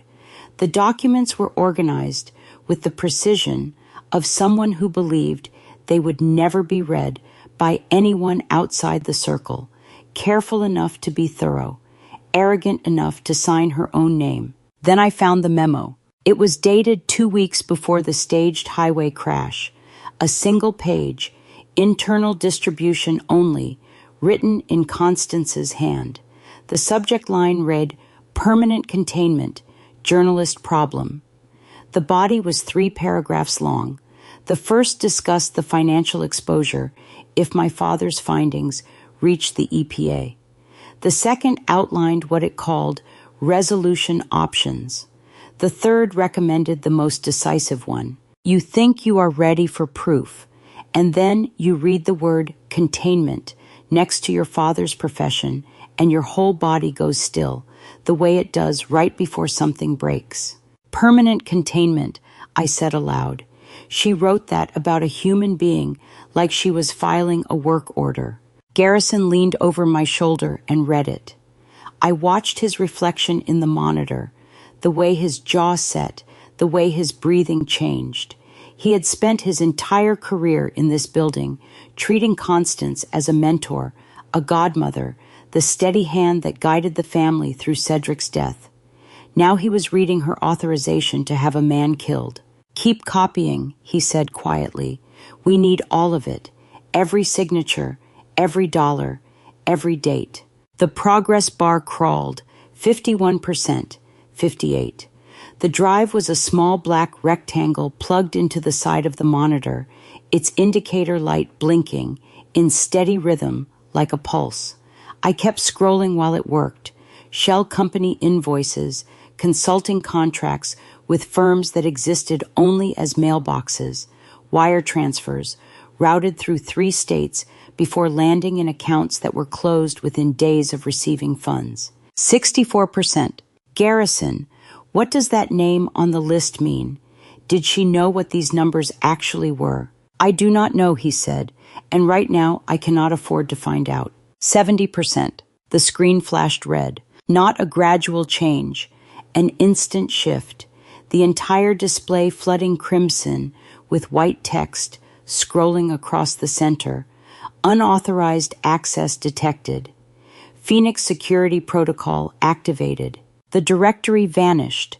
Every folder, every file, every page of evidence we had been scrolling through, gone from the screen as though it had never existed. The monitor reverted to a blank login prompt. Garrison yanked the drive free. The indicator light held steady. Whatever had been copied was preserved, but the transfer had stopped at roughly 75%. The click was small, the kind a hotel door makes when the magnetic strip engages, but in that silent tower, it sounded like a vault ceiling shut. I turned. The office door's lock indicator had switched from green to red. I crossed the room and tried the handle. It did not move. "Someone built a tripwire into these files," I said. "Someone who expected this." The overhead lights died. The fluorescent panels went dark one by one, rolling across the ceiling like dominoes, until the only illumination came from the dim red emergency strips along the baseboards. The office was bathed in the color of warning. "We are locked in a building that just told Constance exactly where we are," Garrison said. His phone lit up on the desk. One text from a blocked number. 5 words. "You should have left this alone." Then I heard it. A low, steady hiss coming from the ceiling vents. not the building's climate system, which hummed at a frequency I had grown used to during late nights waiting for Garrison in this office. This was different, higher-pitched, pressurized. "Halon," Garrison said. He said it the way you say the name of something you have read about but never expected to encounter. The fire suppression system. It displaces oxygen to protect the server rooms. It displaces oxygen. We have minutes, maybe less, depending on the room volume and the discharge rate. The hiss was steady and patient, the sound of air being replaced by nothing. I could already feel a faint lightness at my temples, the first suggestion that the room was changing around us in a way my lungs would soon notice. Red light on Garrison's face, red light on the drive in my hand, and the 42 floors between us and the street had never felt taller. I looked at the floor-to-ceiling window behind his desk. Downtown Los Angeles glittered below, indifferent and enormous. Garrison followed my gaze. "The maintenance balcony," he said. "North side. There is a fire ladder." He picked up his desk chair and swung it at the glass. The chair connected with the window on the second swing, and a web of fractures spread across the glass like lightning frozen in place. Garrison drew back for a third strike, but before the blow landed, the intercom on his desk crackled to life. "Son," the voice said, and my husband's arms went slack. The chair slipped from his grip and thudded against the carpet. I knew that voice. I had heard it over Christmas dinners and birthday toasts, at charity galas and hospital waiting rooms. Constance Prescott had been the constant in every Holloway gathering for 3 decades, and now her tone carried the same measured warmth she used when passing the cranberry sauce. "Put the chair down," she continued. "You're embarrassing yourself." Garrison stared at the intercom panel as though it had grown teeth. The halon system hissed steadily from the ceiling vents, and the air already tasted thinner, metallic, like sucking on a copper penny. I pressed the storage drive deeper into my coat pocket and counted my breaths. "Constance," Garrison said, and his voice cracked on the second syllable. "What did you do?" "What your father couldn't." A pause, deliberate as a period at the end of a sentence. Cedric was sentimental. He chose one man's life over a corporation that employs 14,000 people. I chose differently. The room tilted, not from the gas, from the understanding that detonated behind her words. Constance Prescott, the woman who had held Garrison at his christening, who had co-signed his first business loan, who had wept at our wedding and called me daughter. She was the signature on the containment order. She had sanctioned my father's disappearance. She had decided that Leander Voss, investigative journalist, husband, father, was an acceptable cost of doing business. Picture the woman who rocked your husband to sleep as an infant, explaining, in the same voice she uses to order a gin and tonic, why she tried to have a man killed. Then picture her telling you she would do it again without hesitation. The environmental liability alone would have been in the billions, Constance said, as casually as if she were reading quarterly projections. Your father found the Phoenix files. He confronted Cedric. Cedric wanted to negotiate, to offer Leander money, a deal, some gentleman's agreement. I told Cedric that journalists don't take deals, they take Pulitzers, so I handled it. Garrison braced both hands on the edge of his desk. And my marriage? His jaw was so tight, the words barely escaped. Was that collateral damage too? Your marriage was a distraction I needed you to have. Not a second of hesitation. A suspicious husband doesn't examine balance sheets.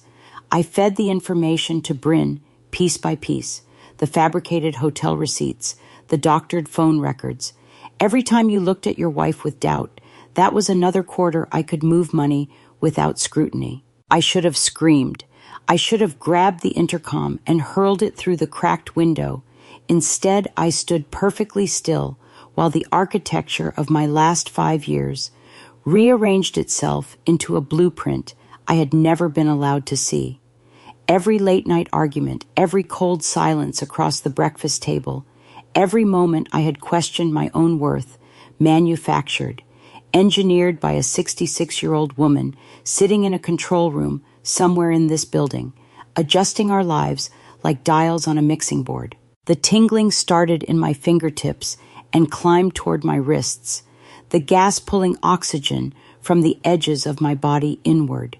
My vision narrowed at the periphery, and the city lights beyond the cracked window blurred into smears of gold. "I raised you, Garrison," Constance said, and for the first time her voice softened into something that sounded almost like grief.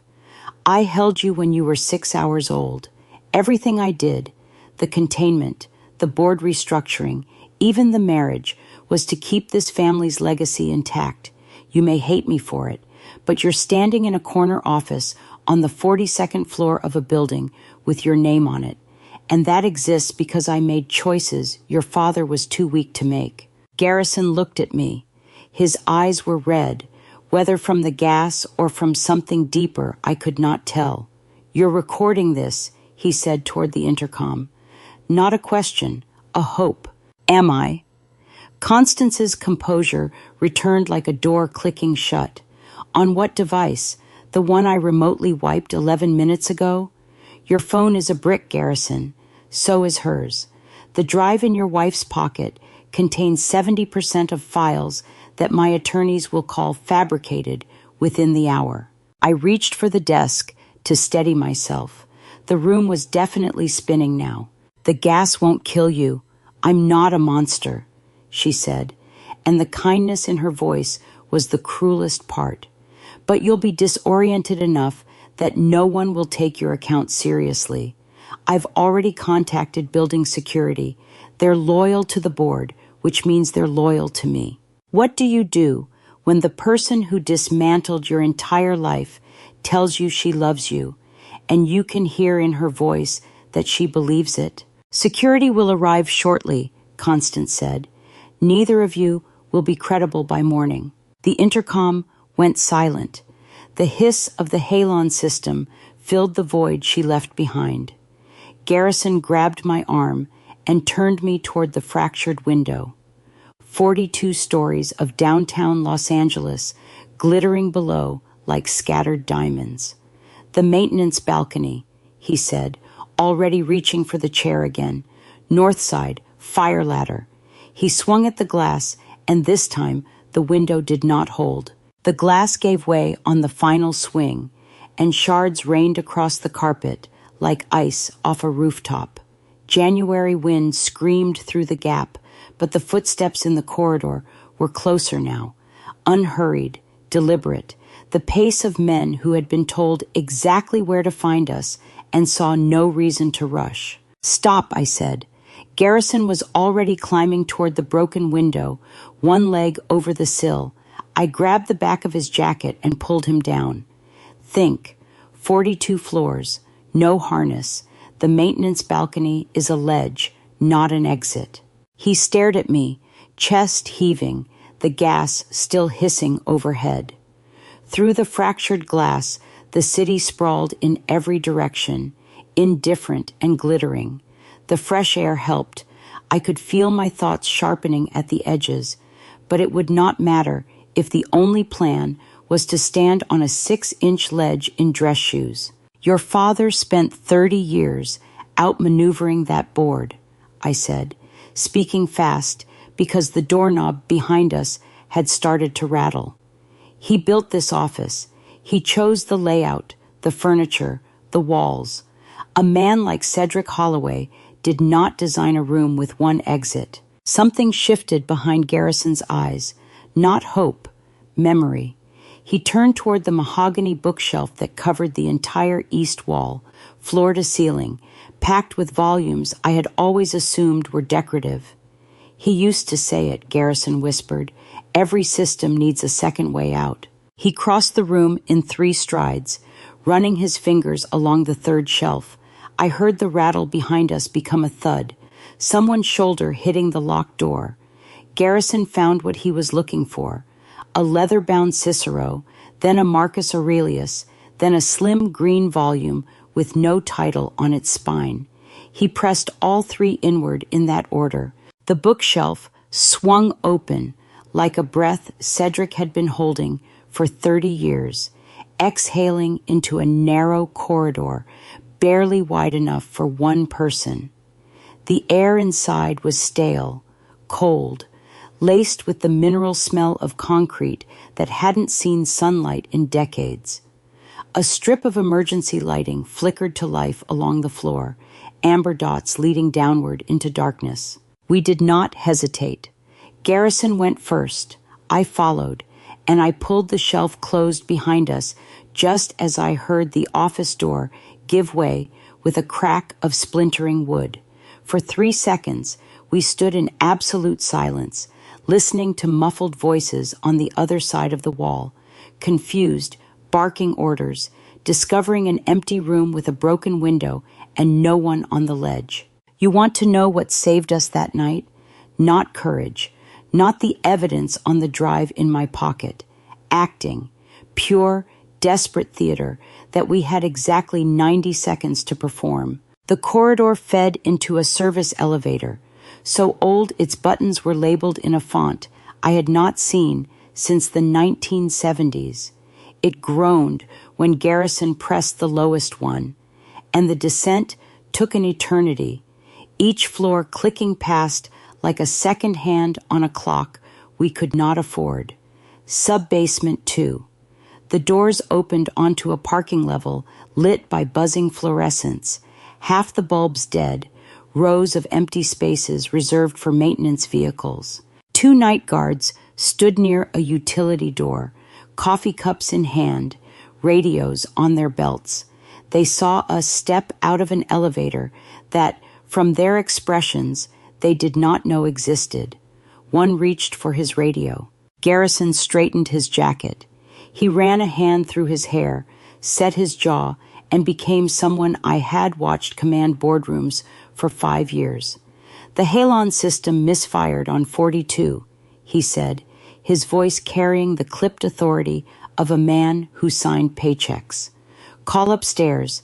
Tell them to reset it. I'll file the incident report in the morning. The older guard's hand hovered over the radio. Yes, Mr. Holloway, he said, but there was a half-second delay, a flicker of doubt in his eyes that made my stomach drop 3 inches. The younger one glanced at me, at my wind-blown hair, at the way I clutched my coat pocket. I smiled the way I had learned to smile at Holloway Foundation galas, warm, bored, untouchable. They let us pass. We walked to Garrison's car at a pace that took every ounce of discipline I possessed. Not too fast, not too slow. The click of my heels on concrete echoed through the empty garage like a metronome, counting down the seconds until someone upstairs radioed the truth. Garrison unlocked the car. We climbed in, and he pulled out of the garage onto Spring Street without turning on the headlights until we reached the first intersection. Drive, I said. Don't stop until we can't see that building. Holloway Tower shrank in the rearview mirror, its name still glowing in blue neon against the dark sky, and I let myself breathe for the first time in what felt like hours. Then I pulled the storage drive from my pocket and plugged it into my phone adapter. I needed to confirm the files had survived the chaos. They had. Every document in the Phoenix directory was intact. But underneath it, nested in a subfolder I had never seen before, sat a second directory labeled simply insurance. The creation date stopped me cold, 4 days before Cedric Holloway's heart gave out. We pulled behind a 24-hour diner off Figueroa with the engine still running and opened the insurance folder on the phone screen propped between us. 3 items: a signed affidavit from Cedric Holloway naming Constance Prescott as the architect of the Phoenix cover-up, a complete backup of every file we had spent days piecing together, and a letter addressed to Garrison that began with a sentence no son should ever have to read. If you are reading this, I did not survive long enough to tell you myself. Garrison's hands were steady as he scrolled through the letter, but his breathing was not. Cedric had written it in the clipped, precise language of a man who understood contracts better than emotions. He explained that he had discovered Constance's containment order months before his death. He had copied the files, drafted the affidavit, and buried the folder inside the drive's architecture, where only someone who knew the bookshelf sequence would think to look. He had not gone to the authorities because he feared Constance had allies inside the regulatory agencies. He had not confronted her because he was certain she would accelerate whatever plan she had already set in motion. Instead, he had left instructions. Take the affidavit to Margot Ellison. File an emergency injunction to freeze the board vote. If legal channels fail, release everything, every document, every payment record, every photograph, to the press. Garrison folded the phone against his chest the way you fold a flag at a funeral, carefully, reverently, pressing the words against his heart as though he could push them back in time and undo the years of silence. He knew, Garrison said quietly. He knew she would come for him, and he still didn't run. He just made sure we'd have ammunition when it was over. Fresno, I said. Margot's office. The vote is at 10. We have 7 hours. He put the car in drive without another word, and we pulled onto the highway, heading north. The city fell away behind us. The billboards, the overpasses, the amber wash of streetlights, until there was nothing but dark road and the white dashes disappearing under the hood like minutes we could not get back. I kept the drive in my hand, thumb pressed against its plastic casing, because letting go of it felt like letting go of the only proof that any of this had happened. At 4 a.m, somewhere between the Grapevine and Bakersfield, Garrison's phone rang. The number was blocked.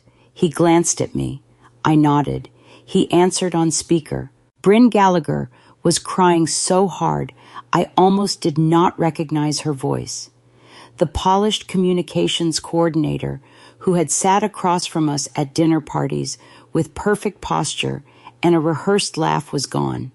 What came through the speaker was raw, gutted, the sound of a woman who had run out of places to hide from herself. She called me an hour ago, Bryn said between ragged breaths.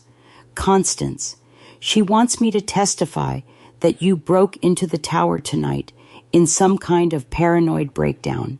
She wants me to tell the board you've been unstable for months.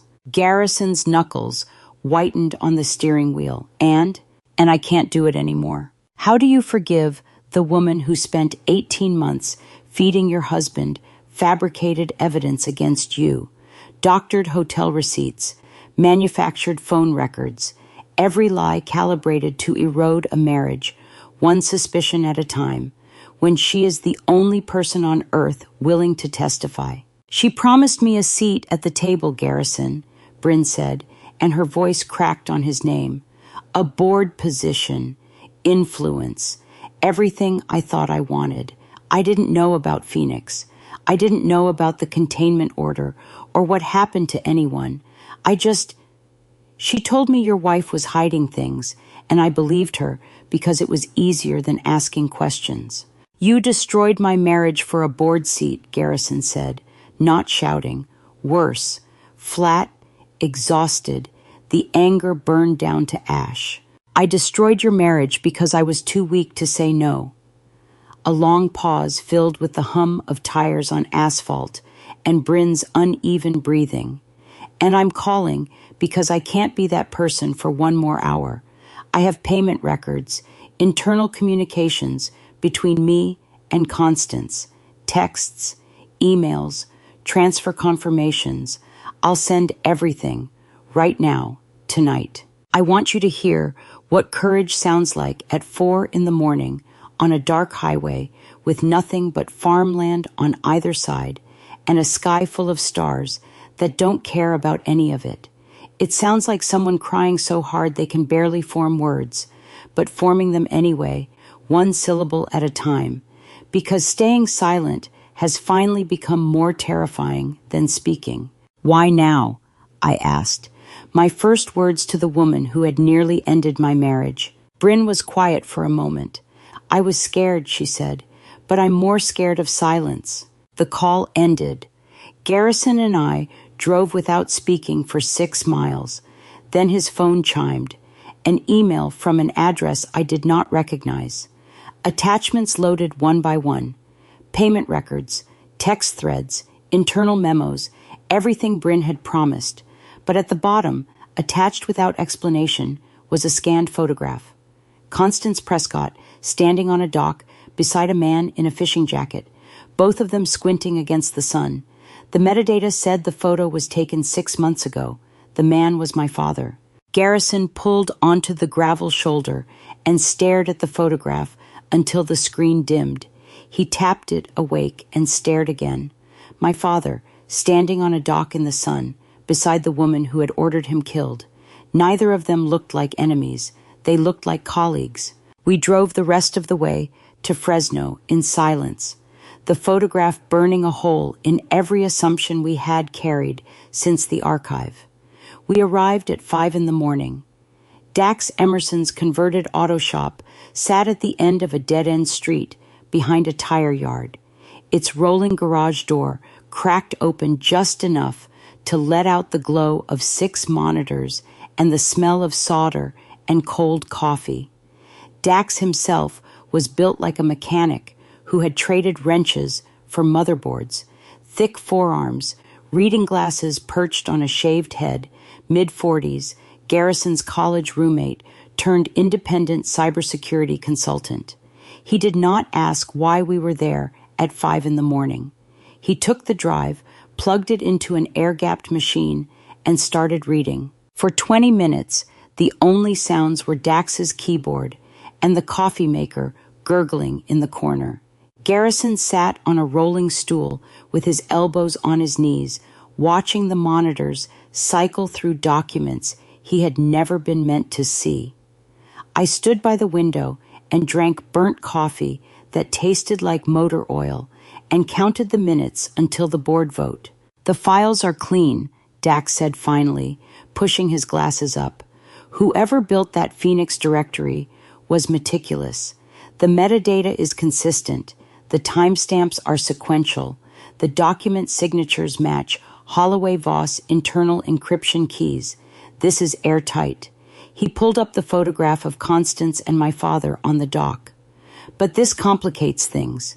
If Constance has been in contact with Leander Voss, she could argue he's a willing participant, that the containment was mutual, some kind of witness protection arrangement they agreed on. She could use him to discredit everything you release." Dax's fingers on the keyboard sounded like a countdown, each keystroke another second closer to a detonation none of us could reverse. He built the distribution package methodically, stripped the metadata that could trace the access point back to Garrison's office, encrypted the sender routing, and assembled a recipient list. 3 investigative journalists, 2 environmental law firms, the California EPA, a federal prosecutor's tip line, Margot Ellison's secure intake address, 14 recipients total. Then he stopped, pushed back from the desk, took off his glasses and rubbed the bridge of his nose. "Once this goes out, you cannot pull it back," he said, looking at Garrison with the directness of a man who had known him for 25 years.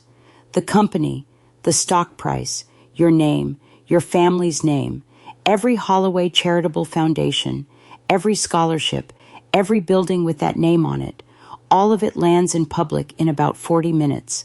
The board vote becomes irrelevant because there won't be a board left to vote." Garrison did not look at the monitors. He looked at me. 5 years of marriage, the fights, the silence, the fabricated suspicions that had nearly hollowed us out, all of it distilled into a single glance across a cluttered garage in Fresno at 5 in the morning. I nodded. "Do it," Garrison said. Dax hit send. For a long, impossible moment, nothing happened. The monitors hummed. The coffee maker clicked off. Somewhere outside, a bird started singing in the dark. Too early, confused by the shop lights, calling out to a dawn that had not yet arrived. Then the first ray of sunlight came through the oil-stained window and landed on Garrison's hands, folded in his lap. I watched him turn his wedding ring slowly, one full rotation, like he was reminding himself what was still real, what was still his, what no affidavit or stock price could take. "Sent," Dax said quietly. 14 recipients.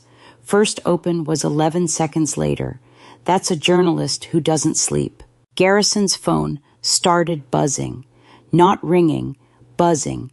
The continuous vibration of messages arriving faster than the device could process them. Board members, journalists, Margot Ellison's office, numbers he recognized and numbers he did not.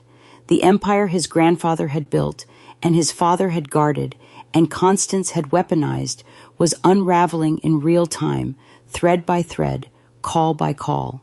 "Garrison, your phone," I said. "Let it ring." He did not reach for it. Let all of it ring. Dax watched him from across the shop. "You just burned down your own house to kill the termites," he said. "That takes a particular kind of brave, or a particular kind of done." "Both," Garrison said. The phone kept buzzing on the workbench. I picked it up, not to answer, just to silence the vibration, and that is when I saw the text. It had come in between the flood of calls from an unknown number with a Monterey area code, and it said only this: "Thank you. I have been waiting 13 years for someone brave enough." The message was signed with 2 initials, LV. I read it 3 times. On the third read, a second message arrived from the same number, Pier 11, Moss Landing Harbor. "I will be here until noon. Come alone or do not come at all." Leander Voss was not hiding anymore. He was waiting, and he had been watching long enough to know the moment someone finally did what he could not. We left Fresno at 6:30 with the sun in our eyes and Moss Landing 2 hours west, but we never made it to Pier 11, because by 9:15 on January 16th, the world had already come to us. Every television, in every gas station we passed, was running the same footage. Holloway Tower, ringed by news vans, helicopter shots circling the building like vultures over a carcass, and a stock ticker at the bottom of the screen, bleeding red so fast the numbers blurred. Holloway Voss Chemical had lost $340 million in market value before most of Los Angeles had finished breakfast. Garrison pulled into a rest stop outside Salinas, and we sat in the car watching the coverage on his phone, the engine idling, neither of us speaking.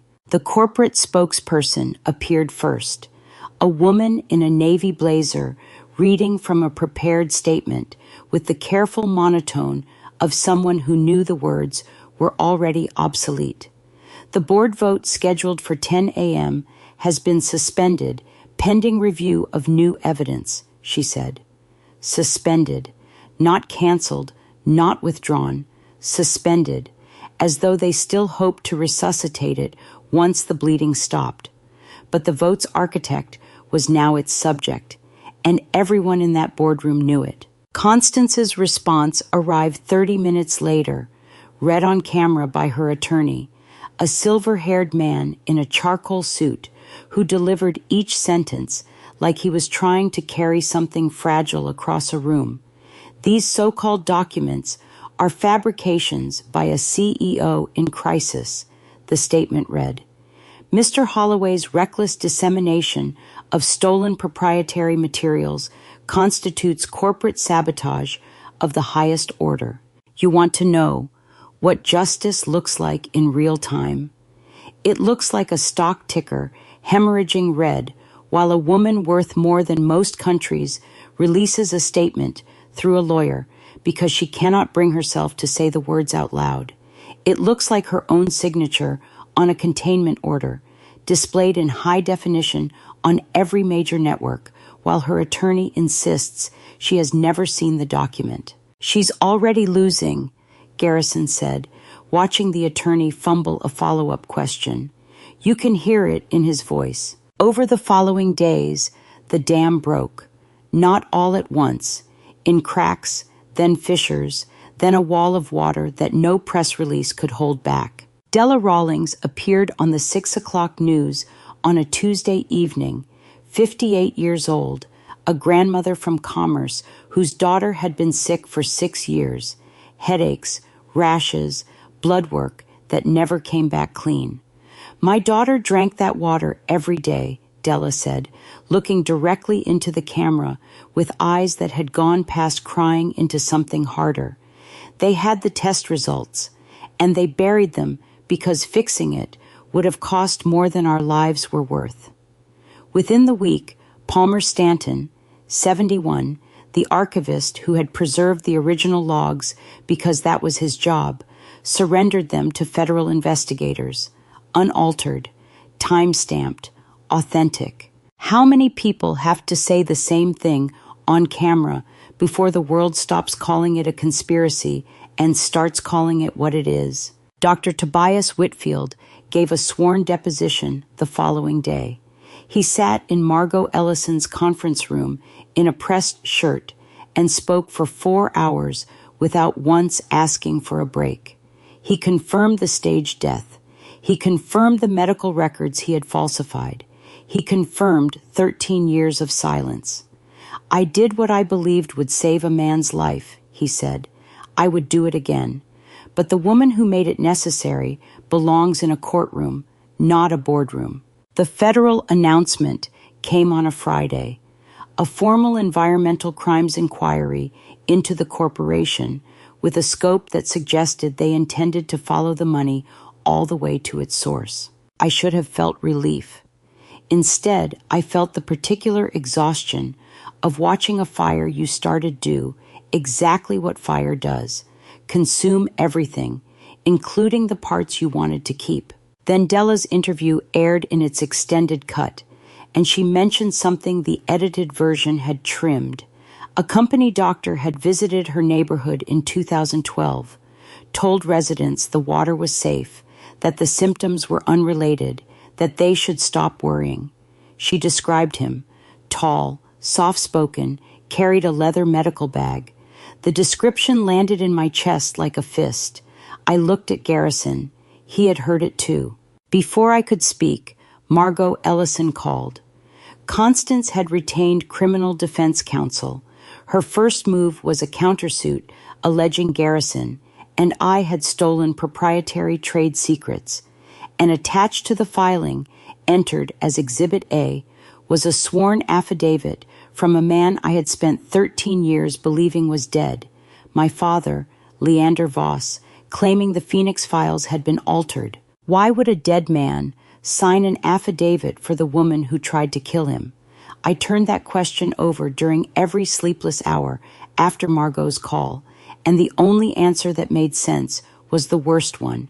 Constance had something over my father more frightening than a grave. Margot's team found the thread 2 days later. Buried in Cedric's estate records was a monthly payment, $4,200, routed through a trust under the name Leonard Victor, sent to a care facility called Desert Pines in Ridgecrest, California. 13 years without interruption. Same initials, different name. Cedric had not just staged my father's death. He had been keeping him alive, quietly, in a town so deep in the Mojave you could drive through it and forget you had been there. "If Leander's been in a care home this whole time," I said, staring at the payment records, "he didn't sign that affidavit freely. Constance got to him first." Garrison was quiet. What if he doesn't want to be found? What if we're the ones doing harm now? I had no answer. But I had a full tank and a GPS that said Ridgecrest was 4 hours east, and sometimes the only way to learn whether you are rescuing someone or ruining them is to show up and look them in the eye. We drove through the Mojave in late morning light. The desert stretched flat and colorless, scrub brush, power lines, gas stations, shimmering like mirages that had given up pretending. This was the landscape my father had inhabited for over a decade. Not the newsrooms he loved, not the cluttered apartment where I did homework on his desk while he typed, but this, a place where nothing grows, where no one looks twice, where a man the world believed was dead could dissolve into the beige. I drove because I needed my hands occupied. Garrison sat with the window cracked, desert air pouring in dry and mineral sharp, tasting of dust and distance. Neither of us spoke for the last 100 miles. Every document had been filed. Every witness had testified. Every file had been sent. What remained was the simplest and most terrifying thing: a door, a man behind it, and 13 years of silence. Desert pines sat at the eastern edge of Ridgecrest, low stucco, painted the color of sand, gravel landscaping, a few determined palm trees arguing with the wind. The parking lot held 6 cars. A sprinkler clicked somewhere behind the building, the only sound besides the breeze. I parked and did not get out. I sat in that lot for 7 minutes. I counted. Each minute felt like swallowing a stone, heavy and sharp-edged, settling beneath my ribs where courage is supposed to live. My hands stayed on the wheel at 10 and 2, knuckles pale. "I can't go in," I said. "What if he looks at me and I see Constance's version of him, the man who signed that affidavit? What if 13 years turned him into someone I don't recognize?" Garrison placed his hand over mine. "Then we'll know, and knowing is still better than guessing." I let go of the wheel. The heat hit me like a wall when I opened the door, dry, absolute, the kind that evaporates tears before they reach your chin. I walked across the gravel with Garrison half a step behind, each crunch underfoot, louder than it should have been, as though the desert was announcing our arrival. The lobby smelled of lavender and floor wax, and the faint institutional warmth of a place where time moves differently. A young woman sat behind the reception desk beneath a watercolor of mountains that existed nowhere near Ridgecrest, a lanyard around her neck, and a smile that belonged to someone who genuinely liked her job. "We're here to see Leonard Victor," I said, my voice steady, only because I had rehearsed the alias in the car. She did not check a list. She did not ask for identification. She simply smiled wider. "Oh, Mr. Voss usually reads by the window in the afternoon," she said, catching herself on the real name, as though the alias had never quite stuck. "Shall I take you to him? You think you are ready to meet the ghost you have been chasing across 3 cities and 13 years. You think you have prepared for every version of who he might be. Then a receptionist says his name like he is just a man who likes to read, and your knees nearly give." She led us down a corridor that smelled of clean linen and something medicinal beneath it. Through the window at the end of the hall, a courtyard garden glowed green against the desert beyond the walls. And there, in a wheelchair beside a potted lemon tree, sat a man with a book open on his lap. He had my husband's jawline. He had my husband's hands, and when he looked up, his eyes were the same pale gray I had been staring into for 5 years of marriage. Leander Voss closed his book when he saw us, marking the page with his thumb. He was thinner than the photographs, silver-haired, 61, with hands that trembled against the spine and pale gray eyes that carried 13 years of chosen silence. Then he said my name, not loudly, softly, the way you say a word you have been practicing alone in a quiet room for over a decade, shaping it with your lips before sleep, keeping it alive the way you keep a candle lit in a window. And something in me I did not know was still whole broke cleanly in two. I crossed the courtyard in 3 steps and knelt beside his wheelchair. The embrace was long and wordless. He smelled of soap and library books and the faint medicinal undertone of a place that dispenses pills on a schedule. His arms were thinner than I remembered, his shoulders narrower, but his heartbeat was steady against my cheek, real, present, undeniable. When we finally separated, his hands were shaking badly enough that the book slid from his lap onto the flagstones. He looked past me to the doorway where Garrison stood, hands in his pockets, unsure whether to enter. "You married Cedric's grandson," Leander said, and something that might have been a smile crossed his face. "He would have liked that. I watched you on the news last week," he continued, turning back to me. "You looked just like your mother when she was angry. Same jaw, same eyes, same refusal to blink.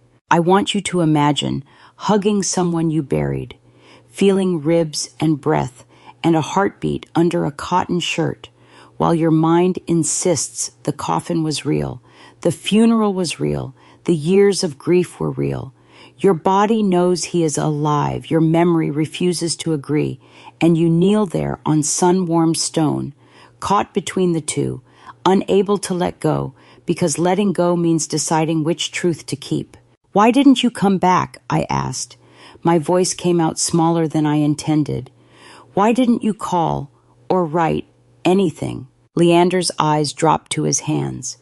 "Because after Cedric died, there was no one left standing between you and the people who wanted me silent. The containment order was still active. Constance still controlled the board. If I surfaced, they would have come for you to get to me." He looked up. "Staying dead was the only way to keep you alive." Garrison stepped into the courtyard and pulled a garden chair next to us. The 3 of us sat in a triangle of shade, cast by the building's overhang, the daughter, the husband, and the ghost, while a sprinkler ticked somewhere beyond the wall and the desert wind carried the smell of hot stone. "The affidavit," I said. I had to say it. The word sat between us like a blade on the table. "You signed it. You told a federal court the files were altered." Leander's face crumpled, not slowly, all at once, like a structure that had been holding for years, finally giving way. "She sat where you're sitting," he said, his voice breaking. 3 weeks ago, she told me you would be prosecuted for corporate espionage if I didn't sign. She said you'd go to prison. She said Garrison would lose everything and you would lose him." His hands gripped the armrests of the wheelchair until the tendons stood white. What was I supposed to do? Let my daughter be destroyed to protect my pride? How do you stay angry at a man who chose to be dead so you could stay alive? How do you hold a grudge against someone who signed a lie because a woman told him it was the only way to save you? "Dad," I said, and the word tasted like something I had been starving for. "The files are real. Every signature, every payment record, every buried test result. The whole country knows. Federal investigators have opened a formal inquiry. Constance is the target now, not us." He stared at me. The trembling in his hands stilled. Something shifted behind his eyes.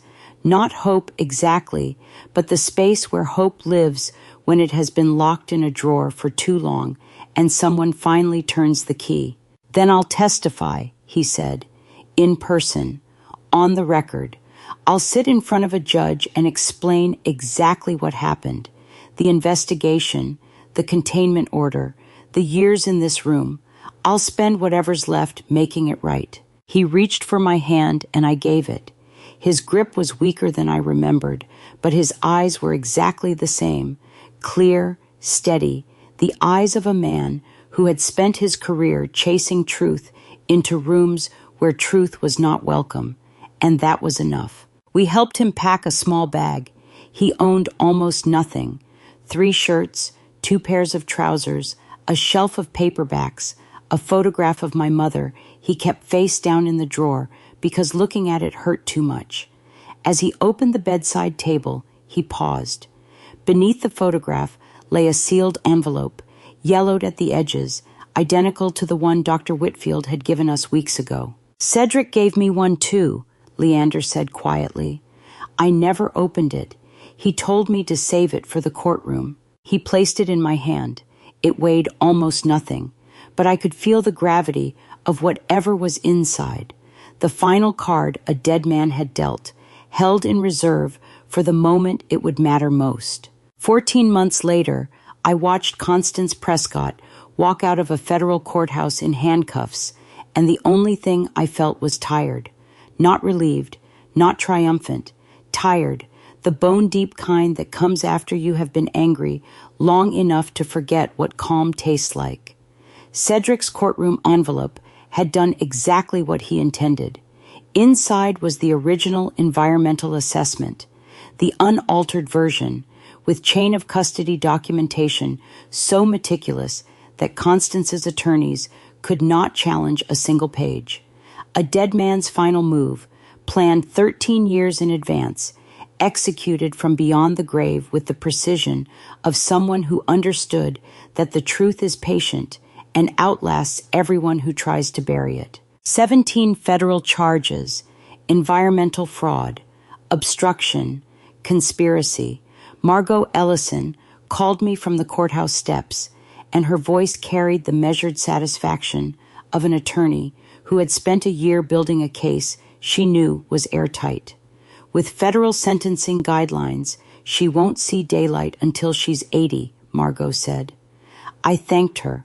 I hung up.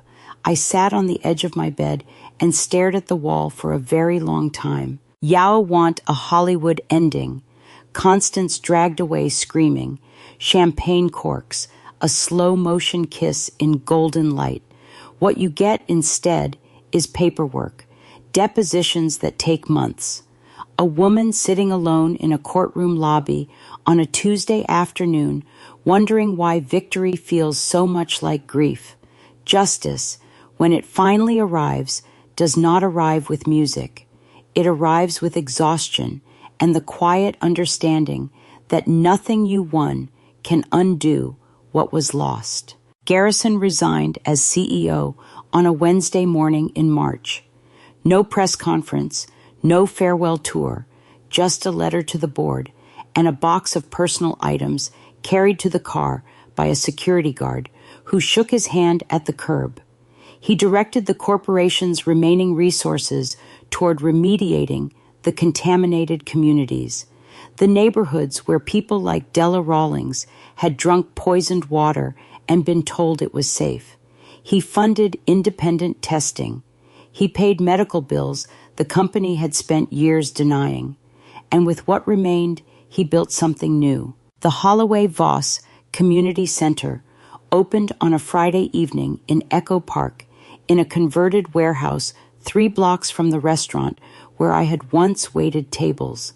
The building smelled like fresh paint and possibility, 2 scents I had stopped believing could exist in the same room as the name Holloway.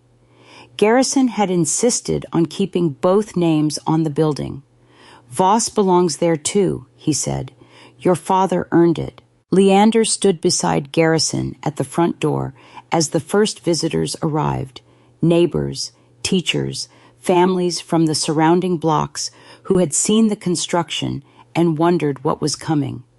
My father leaned on a cane now instead of the wheelchair, and he wore a jacket I had bought him the week before because his old clothes hung off his frame like they belonged to someone larger. "Your grandfather would have been proud," he told Garrison, and Garrison nodded without speaking, because some things are too heavy for words and too important for silence. I taught my first class that evening.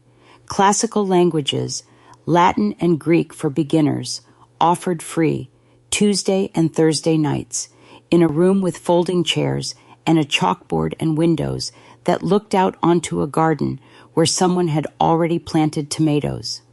I wore an apron over my dress because I had helped serve dinner to 60 people before the class began, and there was chalk dust on my fingers and tomato sauce on my sleeve, and I had never felt more like myself. Leander sat in the front row. A man returned from the dead with a notebook open and a pen in his trembling hand, learning Latin at 61 because his daughter was the one teaching it. Every time I looked at him, I had to swallow hard before continuing the lesson. Afterward, in the garden, Garrison found me standing beneath a string of lights someone had hung between the building and a telephone pole. The air smelled of jasmine and the cooling concrete of a city settling into evening. He stood beside me and said, "I still owe you $1 million." I laughed, the first real laugh in longer than I could measure. "You paid something more expensive," I said. "You gave up the certainty that your last name made you right." He looked at the building, his name on the wall, the lights in the windows, the sound of people talking and laughing, inside a place that existed because he had chosen to tear down the old version of his family and build something worth keeping. "You're wearing an apron again," he said. "I never stopped," I told him. "Now I serve something that matters." I took my hand. We stood there for a while, not speaking, watching the lights. Then he asked if I was ready to go home, and I was. Power was never measured by obedience. It was never about who could command a room or sign a check or make someone feel small enough to disappear. It was always measured by how you treat the person who has no power over you, even when that person is your wife, even when that person is yourself, especially then. I turned off the classroom lights and locked the door. On the chalkboard behind me, the evening's lesson was still visible in the dark, a line from Seneca I had chosen because it cost me everything to learn. It is not because things are difficult that we do not dare. It is because we do not dare that they are difficult. I spent 5 years believing the cracks in my marriage were my fault. I accepted every cold silence, every suspicious glance.